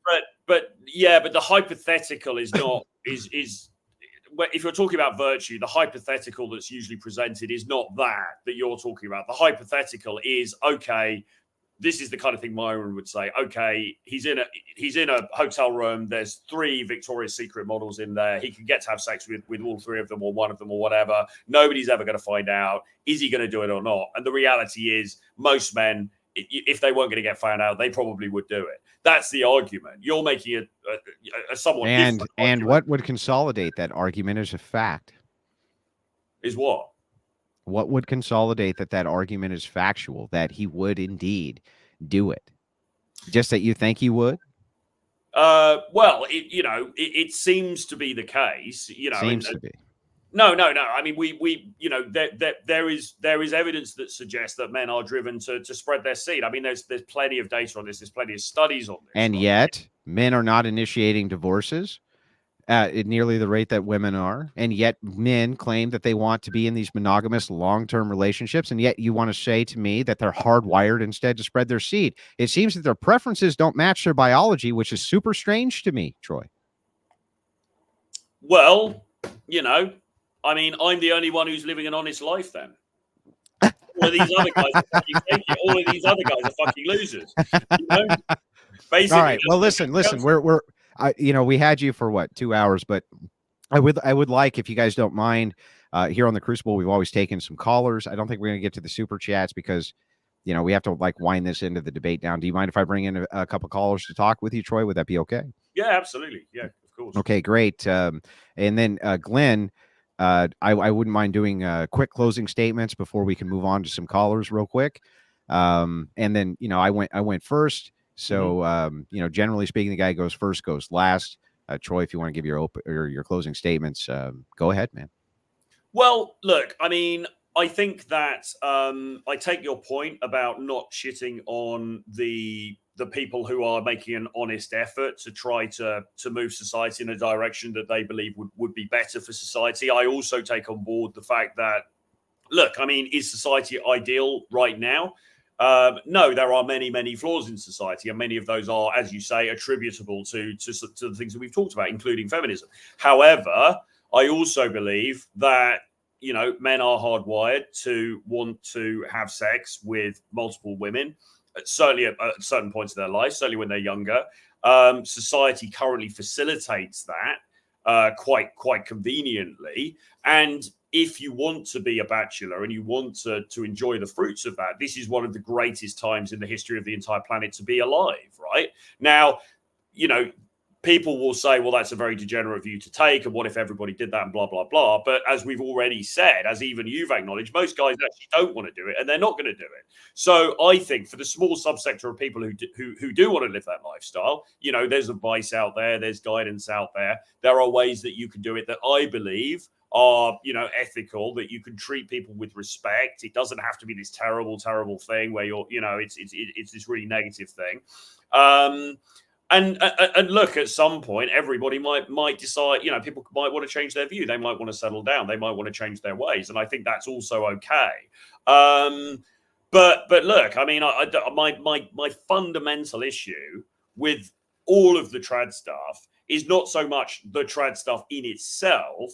It is how realistic it is that it's ever going to, reach a critical mass sufficient to really change things in society. And B, still have this fundamental issue with the idea of long-term monogamy and how efficacious it actually is. And that's a problem I don't think any of us are really going to solve. I mean, you would say, well, the Christian covenant within the church is going to help with that, et cetera, et cetera. I think there's a fundamental human problem, which is that people want stability, but they also like a bit of variety. And that's a circle I think we all find very difficult to square. So no easy answers here, I'm afraid. But that's sort of my final takes from the conversation at this point. Well, let me give my closing and state first. Thank you so much for doing the debate. I really appreciate it. I hope there's no bad blood whatsoever. No, I come absolutely. into a debate with a different ideology, and my goal is to represent it the best that I possibly can. I hold absolutely no ill will towards you at all. Secondly, let me put forward an olive branch. We need all of you guys, all of you, on our side. And we need you to stop counter signaling us as we try to push a much better agenda, a finer agenda. And what I hear is impossibility. This isn't true, this and that. But as we went through this debate, it was rife, filled to the brim with contradictions, things that make no sense, data which wasn't true. On top of that, just assertions that ultimately fell short. What I'd like to see is red pillars and the red pill community and people who advocate those principles, which are not many of those descriptors against Christian ethics at all. In fact, we would agree with you on many of those descriptors. Come over to our side and help us try to affect this kind of real change in society that we want. The only drawback for you is that you might have to stop cooming a little bit. Really, I mean, that's it, right? The only real drawbacks to you guys, you might have to stop cooming a little bit. But the olive branch is there. And just remember this. Not all the people on the Christian right are terrible at representing their viewpoint, and not just because the Daily Wire guys won't show up to slug it out. I'll slug it out with any of you guys anytime. But that doesn't mean I have any type of animosity towards you. Instead, I'd like to see a good support mechanism coming our direction as well. When guys like Chase, who's the man in the chair on a place like Whatever Podcast, he is trying to at least give cultural pushback. Getting counter signaled at every end is fucking ridiculous. And from the other end, if there was agreement that we had with you guys, I think we would definitely push those descriptors forward. So I hope by the end of this, people can see that there is a distinction in ideology. I am looking forward to having more of these debates with gentlemen like this. And Troy Francis, thank you so much for doing the debate. I can't tell you how much I appreciate it. Mr. E, you have the link, by the way, in my chat. If you want to bring some callers in, you're welcome to do so. So yeah, thank you so much. I appreciate it for having me on. Yeah, I appreciated you coming coming on. A whole on. lot more blood back and forth, you guys. You guys were just being way too nice. Well, were we being nice? I mean, Troy, you're the most nicest guy in the world, I swear. Well, I'm an English gentleman, but he just said all my arguments were rubbish and fallacious. So he was being kind of polite about it as well. So I know, Andrew. No, they were all rubbish and fallacious. I won't be kind about it. No, but your delivery was kind. Well, blood sport doesn't mean spurging. It doesn't mean over the top insanity. Blood sport just means you have a really contentious debate with two people who seriously disagree. So that's my whole point. The biggest question is why now and why not before was, the Christ pill movement ever a thing? Because now there's two parallels which exist. Both of them are now, whether the kind of red pill umbrella is willing to admit this or not, they are quickly becoming what is considered a geopolitical movement. It's a global movement. And so it's being targeted within the realm of politics, whether they like it or not. They're going to be targeted in the realm of politics. We've seen this over and over. Christians have begun to start moving towards political action again very effectively. And so when these two ideologies find each other, there's going to be contention. Now, we can either do one of two things. We can have a bloodbath to the delight of the progressive scum, or we can try to find commonality and common ground, not counter-signal each other on the things that we do agree on in order to push a cultural narrative that we can agree on. That's why it's going on. I would say that, because I'm in both spaces. I agree with the red pill description, and I definitely believe in biblical patriarchy, as the practice, to live by. Do you believe ultimately? Because we obviously had a conversation with Pearl. I mean, do you believe are you ultimately like a Christ pill guy? Do you believe that could be? I would say, like, in a perfect world, that's the way that, from a biblical worldview, that's the way that we ought to live by in a perfect world. Like, that was God's original design, and you would think that you would want to live as close to the original design as humanly possible, right? To get the best outcome of, things, right? But with the whole Christ pill push that I have a problem with is that you guys punted during the 80s with egalitarianism. I think you have a lot to prove to these men in the red pill space who left churches and found themselves in this, they left Protestant churches. Yes, we have 2,000 years of history winning and surviving in the worst places possible, including under Soviet Russia, including under communism, including under all sorts of different genocides which have happened all throughout history to the Christian church. We're going to survive the red pill too. No, I'm not saying it would be far bit more beneficial for red pillars to reach an olive branch out and for us to try to work together towards some of these core societal issues than it would be for the opposition, because Christian philosophy is old. We're super fucking smart. We're united, and we're really good at this shit. Not always our representatives are, but many of us are. And so my suggestion is that we try to find that. We wouldn't be united as a very loosely used term. Well, I'm talking about ideological descriptors, which we can unite behind. Things like feminism's bad, feminism's evil, Marxism and totalitarianism is awful under a Marxist system. There's many different things which the church can unite with on these red pill descriptors, but where the argument seems to come in is gotta coom, right? Gotta coom. And it's like, well, that's where we're going to find these kinds of blows. But I guarantee you that the gates of hell will never prevail against the church, and we will continue to make these great cases and arguments, and ultimately will prevail because an ideology like this is non-self-sustaining, it is a genetic dead end. For instance, Mr. Francis, this is none of my concern. You can tell me to shut the fuck up if it's too personal, but do you have any children? No. Genetic dead end. Like we're destined to win, right? We're destined to win.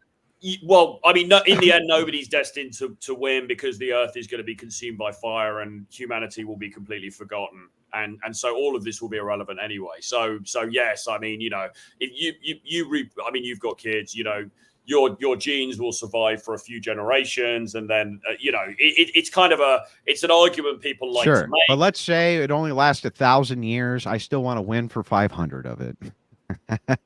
Right. But okay. And if you're a genetic dead end, you ain't going to win in the next 500 years. That's a big problem, right? Well, not really, because I'm going to be dead. I mean, I don't see how it's a massive problem for me. But because your genes live on, your genes get to live on even after your death, even from your worldview. It's probably better my genes are eradicated. To be honest, unfortunately, from my perspective, that's basically true. Can I ask a question? Right? I mean, it's basically true. Andrew, how would you respond to the question of, well, let's say the Christ pill movement, that's the real way to go. Well, what about the argument that nobody followed the Christ pill when Christ was here? Yeah, there's another point actually that's just occurred to me, which is when you look at countries that are more, you know, traditionally Christian, including Russia and some of Eastern Europe, actually the divorce rates over there are pretty high. I mean, if you look, I was surprised, but if you look at the divorce rates in some of these countries, you'd think it would be a lot lower. They're actually kind of higher. You know, I mean, there's one Eastern European country, the divorce rate was something like 60. It is true. In some of the Eastern European nations where they have become more westernized, they have been trying their hardest to actually move against westernization in order to keep these problems under control. Well, same thing with the birth rate, which is why you see in many of these Eastern Bloc nations or old Eastern Bloc nations where the birth rate has plummeted. They have begun to implement social programs, which they have seen success for recovery. The West has not seen any success for recovery. So the thing is that the move back towards traditionalism is actually a matter of survival. It's not really an option of whether we should or shouldn't do it. It's a matter of actual survival for humanity. We must do something because your bloodlines are going to die out. Ultimately, we're going to win just by the fact that we're the only ones breeding. Well, you know, apart from, let's say, people of different religions to you who are also breeding quite a lot as well. Yeah, but religion, that's the key, right? People who are in religion, they're breeding. So ultimately, yes, are we going to have more religious conflict down the road? Yes. But are we going to have to contend with secularists who don't breed? I'm not sure. I'm not sure in another couple of 100 years if progressivism under a secular purview is even going to be possible anymore, because there is no mandate to reproduce. There's only the mandate of using contraception and doing whatever you want, having a good time and cooming, right? Well, I mean, but there is a mandate to reproduce, which is the biological urge to reproduce. Which that's true. Women have. So you have a biological urge to have sex, and the entailment of sex used to be reproduction. And then once you reproduced, you had a biological urge to take care of the offspring. But with the invent of contraception, you can have that same urge to reproduce satiated without the consequence of reproduction. And absent a non-material worldview, which is what religion brings, what incentive do people have not to do that? We've got a few, it looks like there's a few callers on here. Should we bring somebody on? Mm-hmm. There's a few people here. I'm not sure. Yeah, I would make sure that you vet. I think that they were vetted through my mod, just so you know, unless you shared the link. Well, I didn't share the link. We've got Mystery Meat. Is that your mod? Mr. E is. There should be Mando, Unconventional Man, and Bash FZ. Well, so any of those guys are good and vetted. All right. Yeah, okay. So we'll bring Unconventional Man. Okay, so here we go. Unconventional Man, welcome to the show. Can you hear us, man? You're gonna have to unmute your mic. Can you hear me? Yeah, we can hear you. Oh, hey, how you doing? So good. How are you? I actually have a question for Troy. So on Twitter, you said that one should be able to sleep with multiple women and use that as a screening tool to find a, I guess, ideal mate, right? So my question about that strategy is, how is that strategy superior to, I don't know, looking into her past, getting to know her family, her friends, asking her opinion about marriage and feminism, or even her physical appearance, how she presents herself in public or to other people. Because by sleeping with multiple women, you're putting yourself at risk of STDs, pregnancy. Maybe she's a crazy fucking girl, or could be a stalker. So how is that strategy of sleeping with multiple women superior? Well, so it sounds like I've nicked basically Myron's talking point there in whatever tweet that was, because I mean that's a Myron thing, isn't it, where he says, you know, you should sleep with, I think it was 50 women, he said, before settling down. I think the numbers are, you know, debated, but he said 50 women. I think for me the answer to the question is, when I first, you know, the first woman I slept, I didn't have a fucking clue what I was doing, right? I was very, very naive. I started fairly late. I think the first woman I slept with, I was about 20 or something, or 19 or 20, right? Slept with this woman. I thought she was fucking amazing. We got together. We ended up in a relationship. There were more red flags than even Rich Cooper could think of. I mean, we're talking like a whole fucking communist parade of red flags. I didn't know what the fuck I was doing. I didn't, you know, she would have been an incredibly bad choice. You know, we slept together. Then shortly afterwards she dumped me, and then I slept with a bunch of more women. And what it enabled me to do was firstly to understand female nature more, because I think that physical intimacy with somebody, it does help you to understand them on a deeper level. And secondly, I mean, look, I mean, you guys may disagree. I do think that some sort of physical chemistry is important in a long-term relationship. I mean, I did a show about this recently where I was reviewing some TikToks of Christian women who were, you know, saying, "Oh, don't have sex before marriage," and then they got married. Counter signaling again, right? Well, counter signaling. Well, I mean, is it a good strategy or not? I mean, I saw one woman. I mean, look, maybe I was projecting. I saw one woman who was describing how she hadn't slept with her husband. Then the wedding day they slept together. She didn't seem hugely happy about it. She was saying, "Oh, there's some things we need to iron out and work through," and blah blah blah. And it's kind of like, I don't know, from a secular point of view, I think that people will sleep together before they commit, because it's a big part of the relationship, and you want to see if that part's kind of working. And yet, cohabitation, it drastically increases your chances of getting a divorce if you cohabitate before marriage. This is actually, there's a study on this, and this particular study, again, has a meta-analysis behind it. And it took, going back to the 80s again, into consideration cohabitation pre-marriage, which does have a higher divorce rate, almost 15% higher cohabitating before marriage.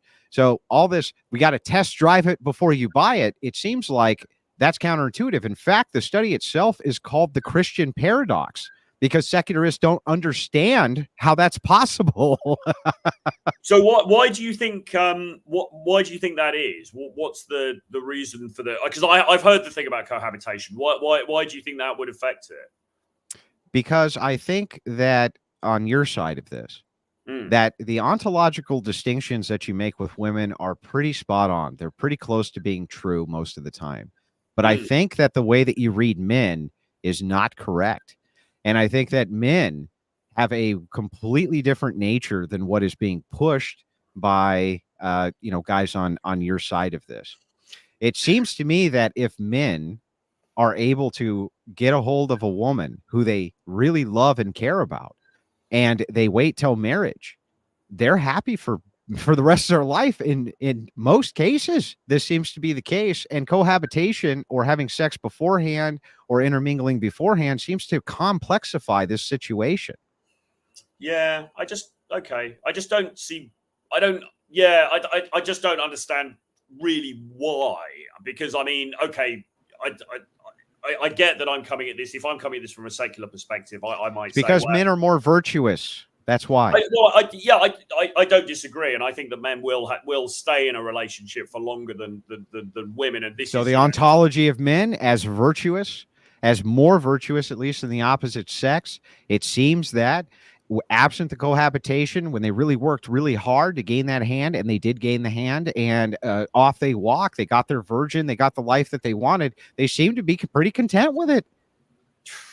Yeah, shockingly, and the data backs it up. I get that, but I just don't see why what the huge distinction is between you guys have had a bit of sexy time first and then you sign on the dotted line a few months later. I don't see why that would make a huge difference. But I mean, maybe we're, you know, because I think it makes people inquisitive. I think it makes men inquisitive. Oh, because then they think, oh, actually, hang on a minute, is there something else out there? Yeah, is there something else out there? Is there something better? Is there something, you know, something new, something more fun? I think it does the same for women.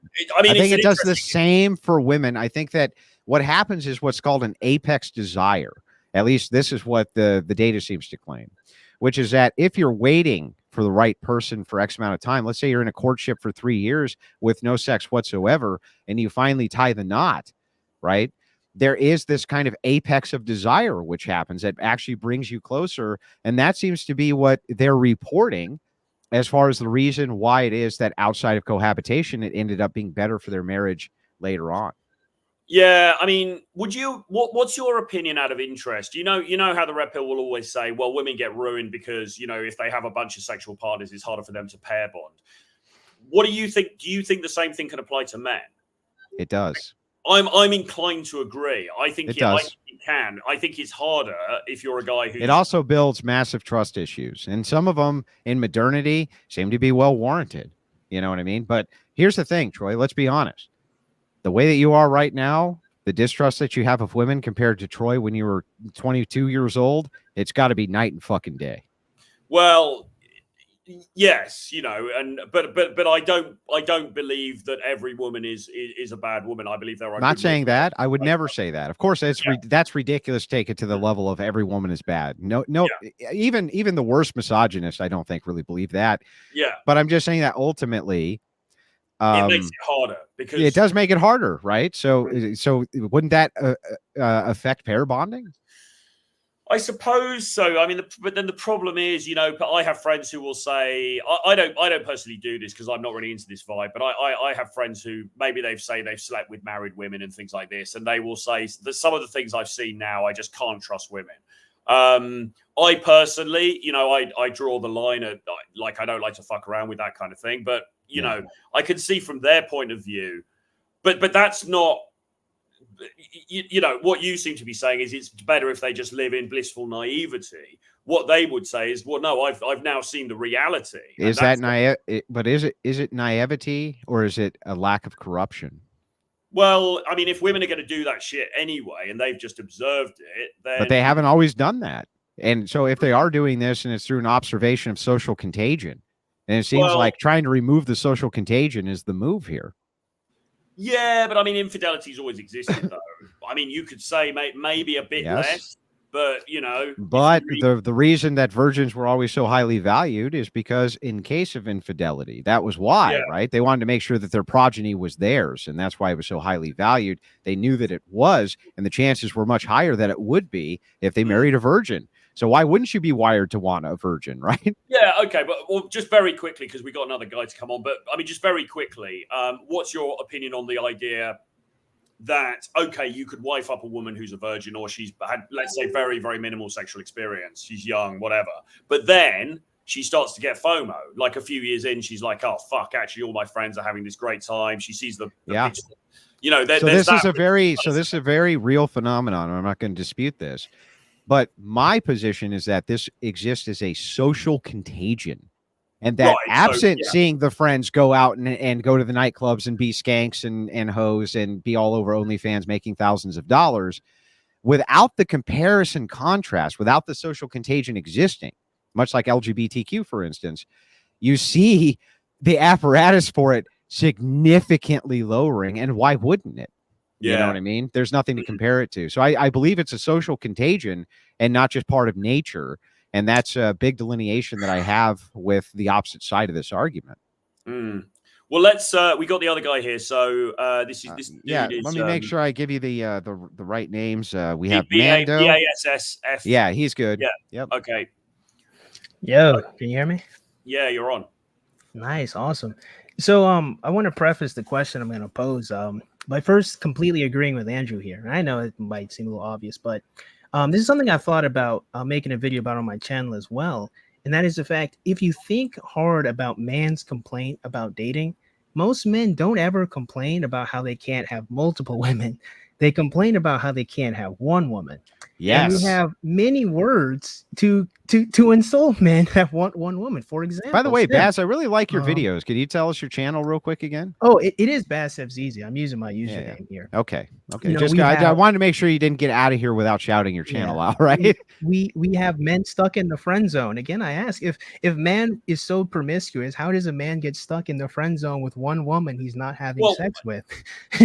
But more than that, this is the more important question. I think this just far better, and that's more to highlight how men want one woman. And that is, when we discuss reproduction, because you made a point about this earlier, we don't actually talk about the product completely. We talk about man's want to reproduce, but let's talk about the actual children that get born. Why don't we use the red pill knowledge we have to make life better for those children? If we encourage men to be promiscuous and not create families, children still get born. And if we all understand that children need fathers, why aren't we trying to encourage more virtuous men to raise those children? Why do we keep trying to get them to be more promiscuous when Well, I think, children Bass, we need have to them? be careful Mhm. about the only idea of what about the Mendo. There is a massive mhm. responsibility in society that needs to ride and rest on the shoulders of women who Absolutely. are going to become mothers. Absolutely. So while I Go ahead. concede to you that I think that men should be virtuous, I already believe that they are more virtuous. And I Mhm. think that instead what we're dealing with is an invasive social contagion, which can be combated by the power and might of the Christian church.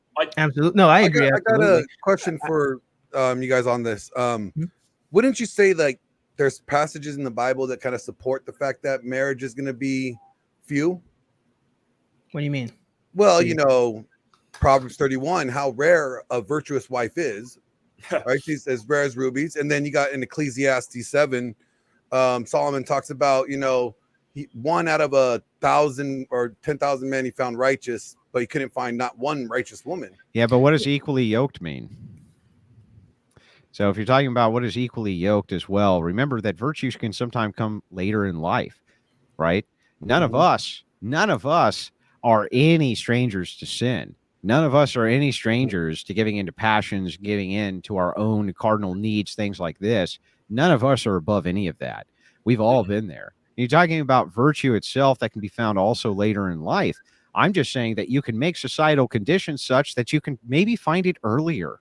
And even if it is still rare, Yeah, why let's don't at we least make highlight the that? conditions for the Mhm. diamonds to become more diamonds than less Yeah. diamonds, right? Yeah, let's actually highlight and encourage young ladies to actually be virtuous, good people and challenge them to change. That's one thing I always talk about on my channel. Let's Well, I think challenge that's where the women to problem actually could rise really up to be our addressed. standard. You know, go ahead. I think that's where I mean, I don't think men and women are more sinful than the Yeah, other. this guy said, I can't. He said in my chat, I only sin inside women. Oh, my God, dude. I can't help it. I'm No, that's a Oh, good not one. going to get all kinds of shit for that, but it was so funny. That's a No, good that's a one. good one. Good job. But like, it seems like, you know, it's not, we're not saying that women are sinning or are more sinful than men, but what it has seemed now in culture that women are sinning at a higher rate and getting away with it. So Mhm. there's this lack of I think part of addressing that is women that probably needs to be, the guys in the red pill space are saying, hey, how about you get your women in line first before you tell us how to live our life? I got it. No, see, this is the problem I have with a lot of guys in red pill space. I'm in the red pill space. There is a lot more of adapting to what women want than challenging them to be better.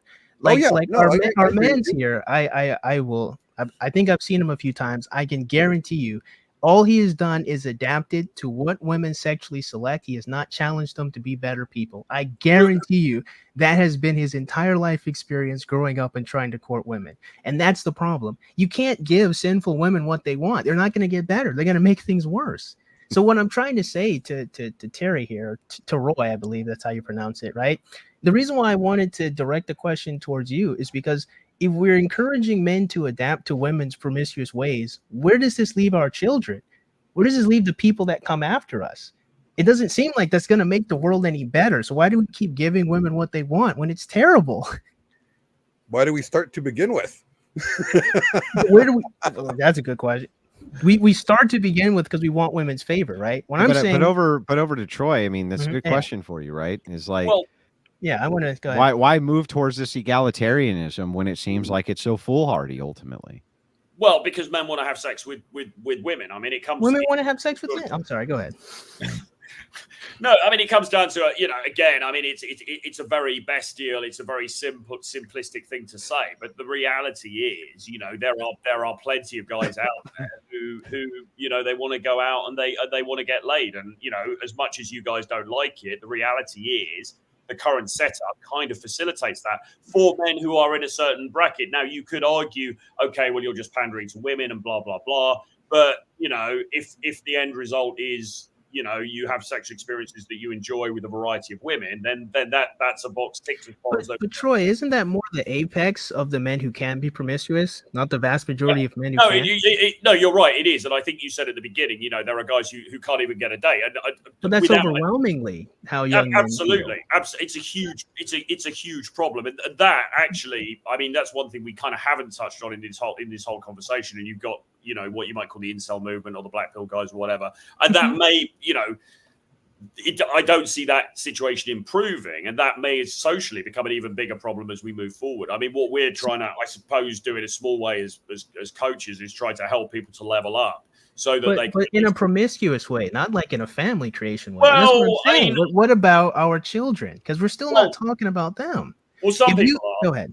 Some people are. There are people. I mean, Rollo Tomasi's been married for 25 years. He's got. But even Rollo Tomasi wrote a tweet that said, if you want to be high value, one of the tenets is to not have children. That's one of the tenets he wrote. Yeah, hang on. This guy's not here to defend himself, Baz. Let's keep it off that. Yeah, I don't know how. True. Yeah, I'll have my day with Rollo one of these days. But there are plenty of dudes out there who actually, including people like the Tates, including who do want children, who do have children, who talk about having children. I mean, there are plenty of red pill people, and they would then raise their children in a way that would be, more traditional. I suspect would be more in line, perhaps, with some of the the views that you hold. So I think there are people out there who are doing it. Wouldn't that be a bit hypocritical? Even for myself, I mean, look, if you're fundamentally talking about female nature, dating skills, okay, how can I get better at dating? You can use that in whatever way you want. You don't have to use that to go and smash a load of girls in Vegas. You can use that to go and find a nice girl and settle down and have a nice relationship. I mean, and that's actually what a lot of people want to do. So, it's funny, Troy. Remember, was a couple months ago, you and I were talking about this. Yeah. Me and Troy were talking about trying to talk. How would we talk to young Christian guys at youth group about game that's in the confines of a biblical worldview?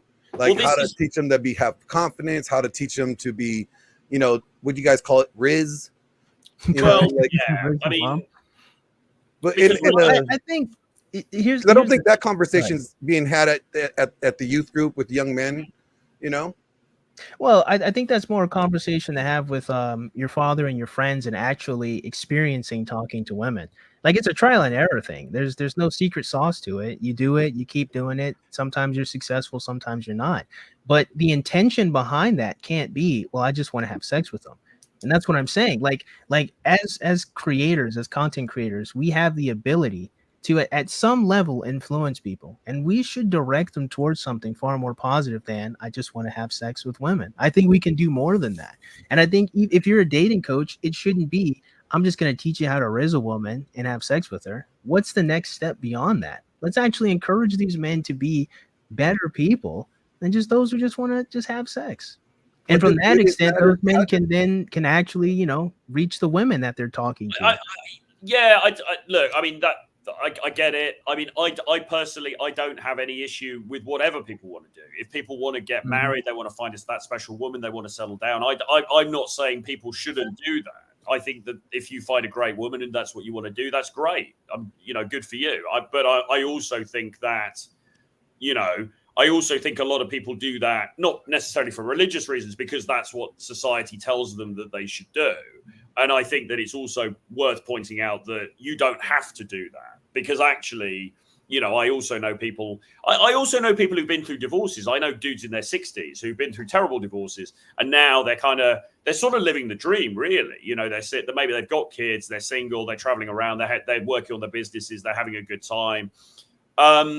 you know, modern life, technology, and the way things are now facilitates different lifestyles. They may not be lifestyles that you guys approve of, but they are there and they are possible. And I think it's, you know, I don't think it's a bad thing to inform people of the choices that they have. I think I fundamentally disagree. I think there are definitely different choices that are objectively better than one or the other, especially when you have the ability to actually improve the lives of others. Like you say, after you got hang on, caller. We do have some other callers in row. That's true. I only have so much time for That's Troy. He's already given tons of his time, which I appreciate. Can we move on to the next caller here? Absolutely. Thank you so much. I appreciate it, Baz. Yeah, have a great day. Thank you for letting me in. I appreciate it. You're absolutely right. I'm gonna let you guys continue. And then we have Mando or Sirius Red. Both of them have Sirius been vetted. Red. Yeah. Okay.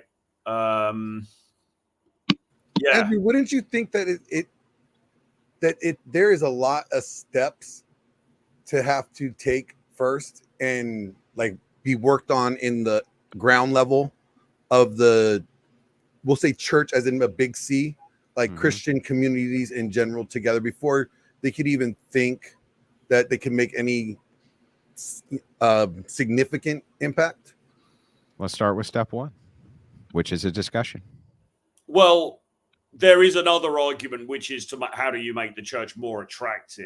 And this is something Pearl was talking about the other day. You know, that's a Protestant thing, right? People are leaving Protestantism in droves because it's not attractive, because they've gotten rid of their grounding founding principles. That's why people are moving towards the traditional church as fast as possible.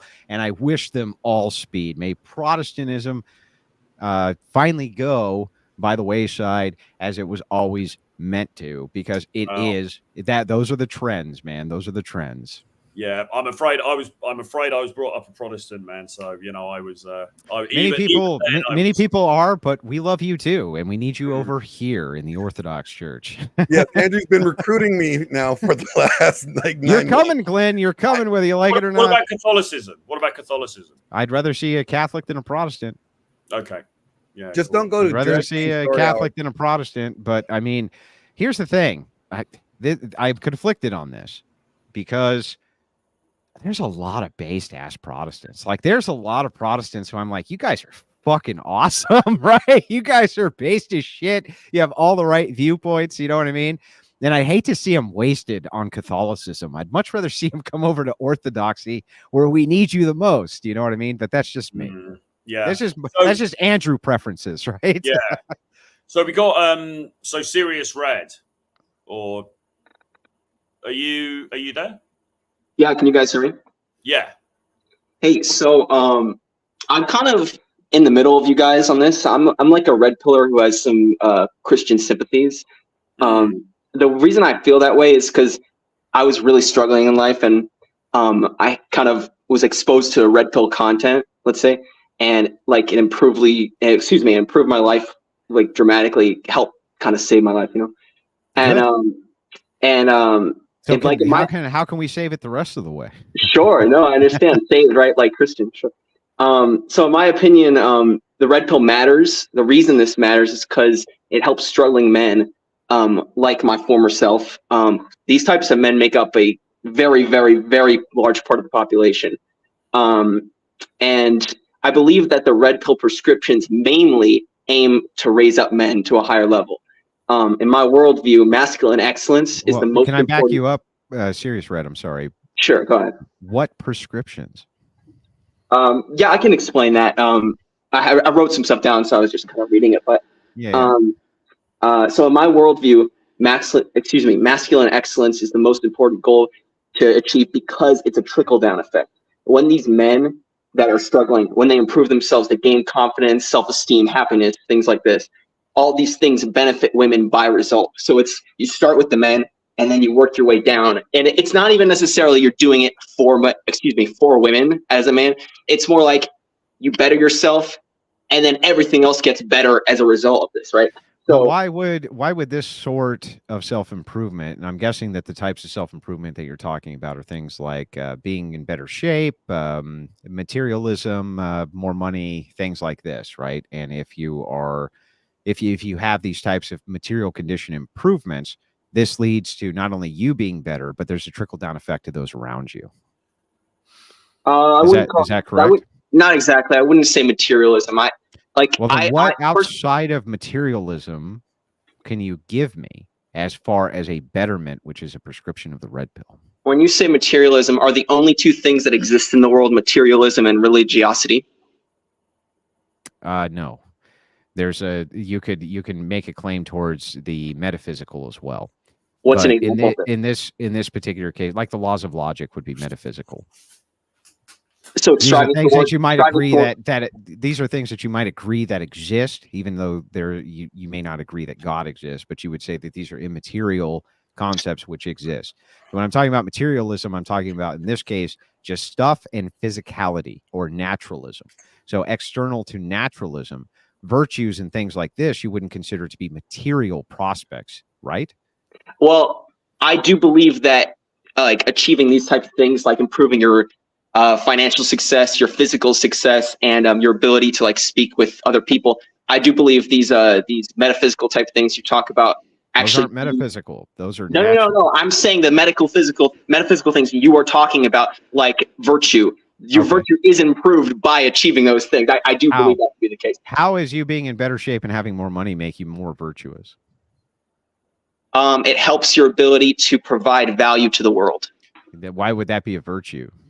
Why is providing value to the world a virtue if you choose to do that? Is that your question? Yeah, well, value is a subjective claim. Helping other people is value. Well, what is considered helps a subjective claim too. So the question, if you donate to charity, that would be an example. Well, I mean, what if it's to an abortion charity? That wouldn't be very virtuous, would it? Well, right, it wouldn't be very virtuous, would it? Right, but it's charity, right? So the thing is that but I didn't say as a monolith. I said I understand. I understand what you're saying. I'm just saying that if you're going to make an application for virtue, you need to have a grounding for what is virtuous. That's my claim. What kind of definition do you like to hear? For what your grounding is for why you should be virtuous. You need to hear an explanation on why one should be virtuous. No, why you think the grounding foundation should be virtue. I think I understand where you're going with this. I think you're going to bring it back to Christianity, which I actually don't disagrue with. So then we've got you. We've got our fucking hooks in you. You're coming over here. Right? Andrew, I told you already. I have Christian leanings. I said that in my first statement. All right, fair enough. I'll let you ask your question. I'm sorry, I'm done with the cross-examination. Okay, you're a really intelligent guy, so I appreciate the questions. So basically, my only, I guess, disagreement with you, Andrew, is that kind of this pushback on the red pill as a whole, because I think the only point, I think you just said this, I think the only thing you actually disagree with is the sexual degeneracy. I think all the other aspects of red pill, you actually find to be valuable to the world have a positive value. So I guess so hang on. So I believe in many what you would consider red pill descriptors as being true. Yeah, that's true. It's when we get to the prescriptive that I have trouble. The red pill can accommodate Mr. Francis here, who's a total coomer. Then from my perspective, this is leading to non-virtue. And if it's leading to non-virtue, then it's a bad doctrine. But so here's the problem I think I see in your evaluation. I think you think the red pill is something that I don't think it actually is. I mean, is this just the same thing as you were saying before, Andrew, that people can kind of straw man the Christ pill because you can say, oh, it's all about this thing, and actually there are differing viewpoints. I mean, my viewpoint, my perspective, my presentation within.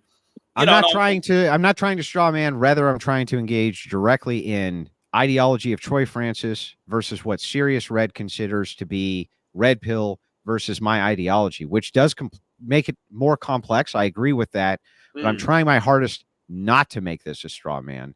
So I'm just trying to kind of directly engage with what he's saying. And when I'm talking about a virtuous doctrine, he agrees that virtue is super important, which is why he's half over on this side. I'm just explaining why it is that I think that men who would advocate for the doctrines you do are going to take away from that virtue. That's all. Okay. Yeah. Does that make sense? Yeah, okay. I get that, but I'm just saying that not every person in the red pill is going to necessarily have the same ideas as me. Or Totally agree with you. Totally I think the agree, and red I think pill we is should not umbrella extremely- it, but we should take one person on at a time. Yeah. So. I think the red pill is extremely just all diverse. You have more fractions in the red pill than you have those in alignment. Like, Yeah, well, Sirius, can you? I would like to hear the rest of your question, though, if you don't mind. Of course. So just in response to that, I think there is a true definition of red pill that isn't that widely discussed. And I think Rolo said it. Andrew, I saw one of your talks with Rolo. It was like a group chat. And you guys were talking about, he described it as a praxeology or praxology, I'm not sure. And I think that's the actual definition. But I describe it as an ontological descriptor. Sure. So basically what it is the truth of the world. I believe that's what the red pill is. I think it's directly taken from the movie The Matrix. I don't think it's just about the truth of the world, but in this case, the truth of being. But so what we're really trying to get at is interpersonal dynamics, right? Yeah. So that's ontological. What is a woman? What is a man? What is it that makes them up? And why is it they behave the way that they do? This is moving into ontology. And I think that that's the distinction that I see versus the praxeology that Tomasi calls it. So this is the distinction our world. Well, I think the observation that Andrew is making, if I'm not mischaracterizing this, is correct, because Rollo will always argue it's a praxeology. We're not here to be prescriptive, etc., etc. But the truth of the matter is, it has grown into this thing that is now becoming something different, and maybe different creators. And, you've obviously got Pearl, you've got Fresh and Fit and people like that. And it is, as you said earlier, it's now becoming seen as more of a politicized thing than maybe it was originally intended. I think originally, yes, it was intended to be just observations about male, female. I super feel like shit, caller. I'm sorry. I keep cutting you off. I'm sorry. I just want to get it all clear, but I do want you to be able to actually ask your question. I'm sorry. Go ahead. Yeah, I hear what you guys are saying. I think this is all like important dialogue, so this is awesome. My point basically is that I think a Christian society actually completely coexists with the red pill society. And I think the only delineation was like it's the Coomers, bro. It's the Coomers. Yeah, it is. If you take that one thing out, they're like exactly the same. Like they get close to the mapping on, right? But we got to get rid of the feminism and the Coomers. The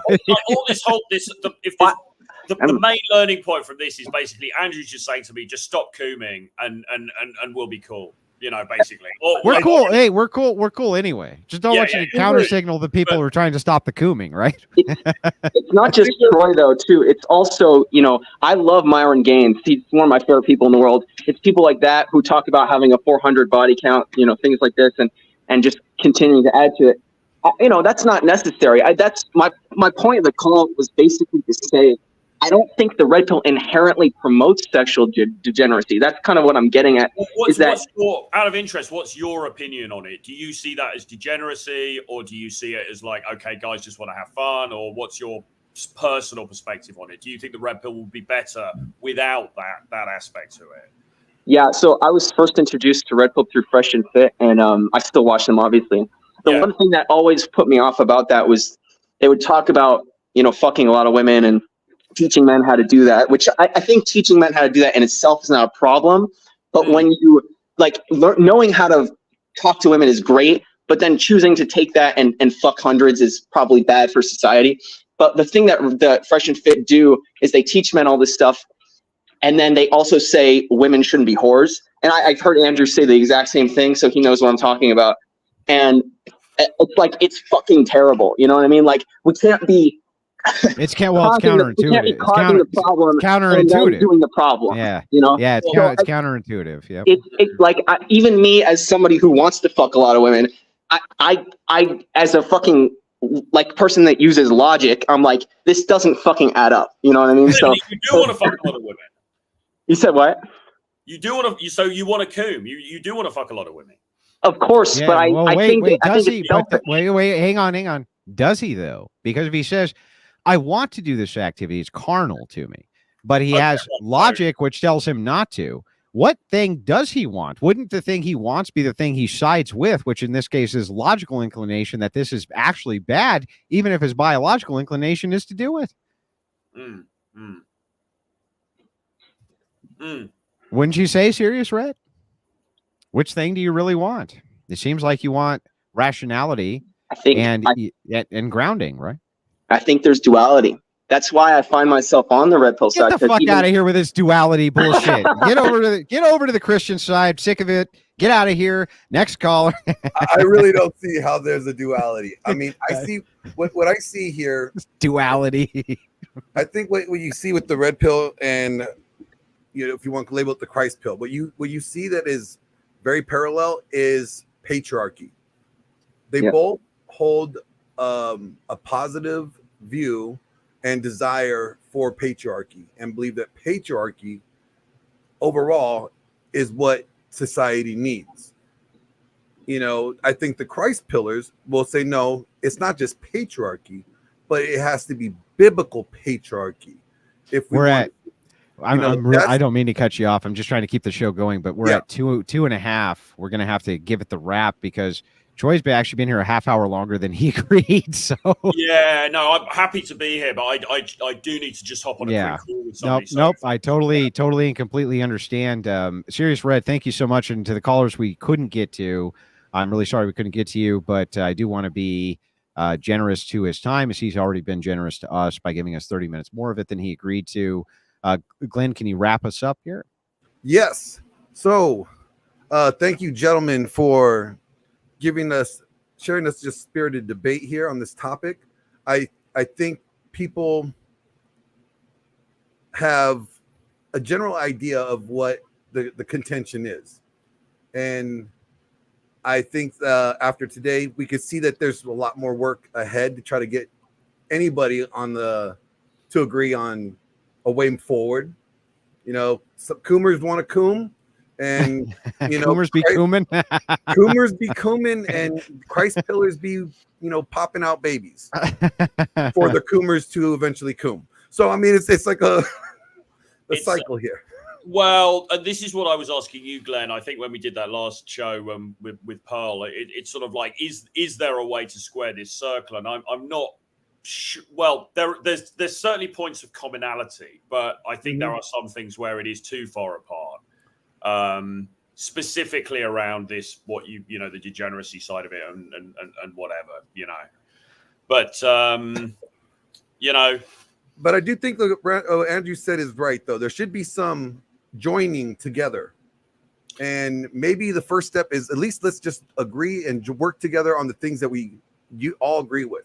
No feminism, no cooming. You know, you gotta let them, you know, slowly. A little bit of cooming. Can you give them no cooming? A 7-year cooming process, like 7 years to stop cooming.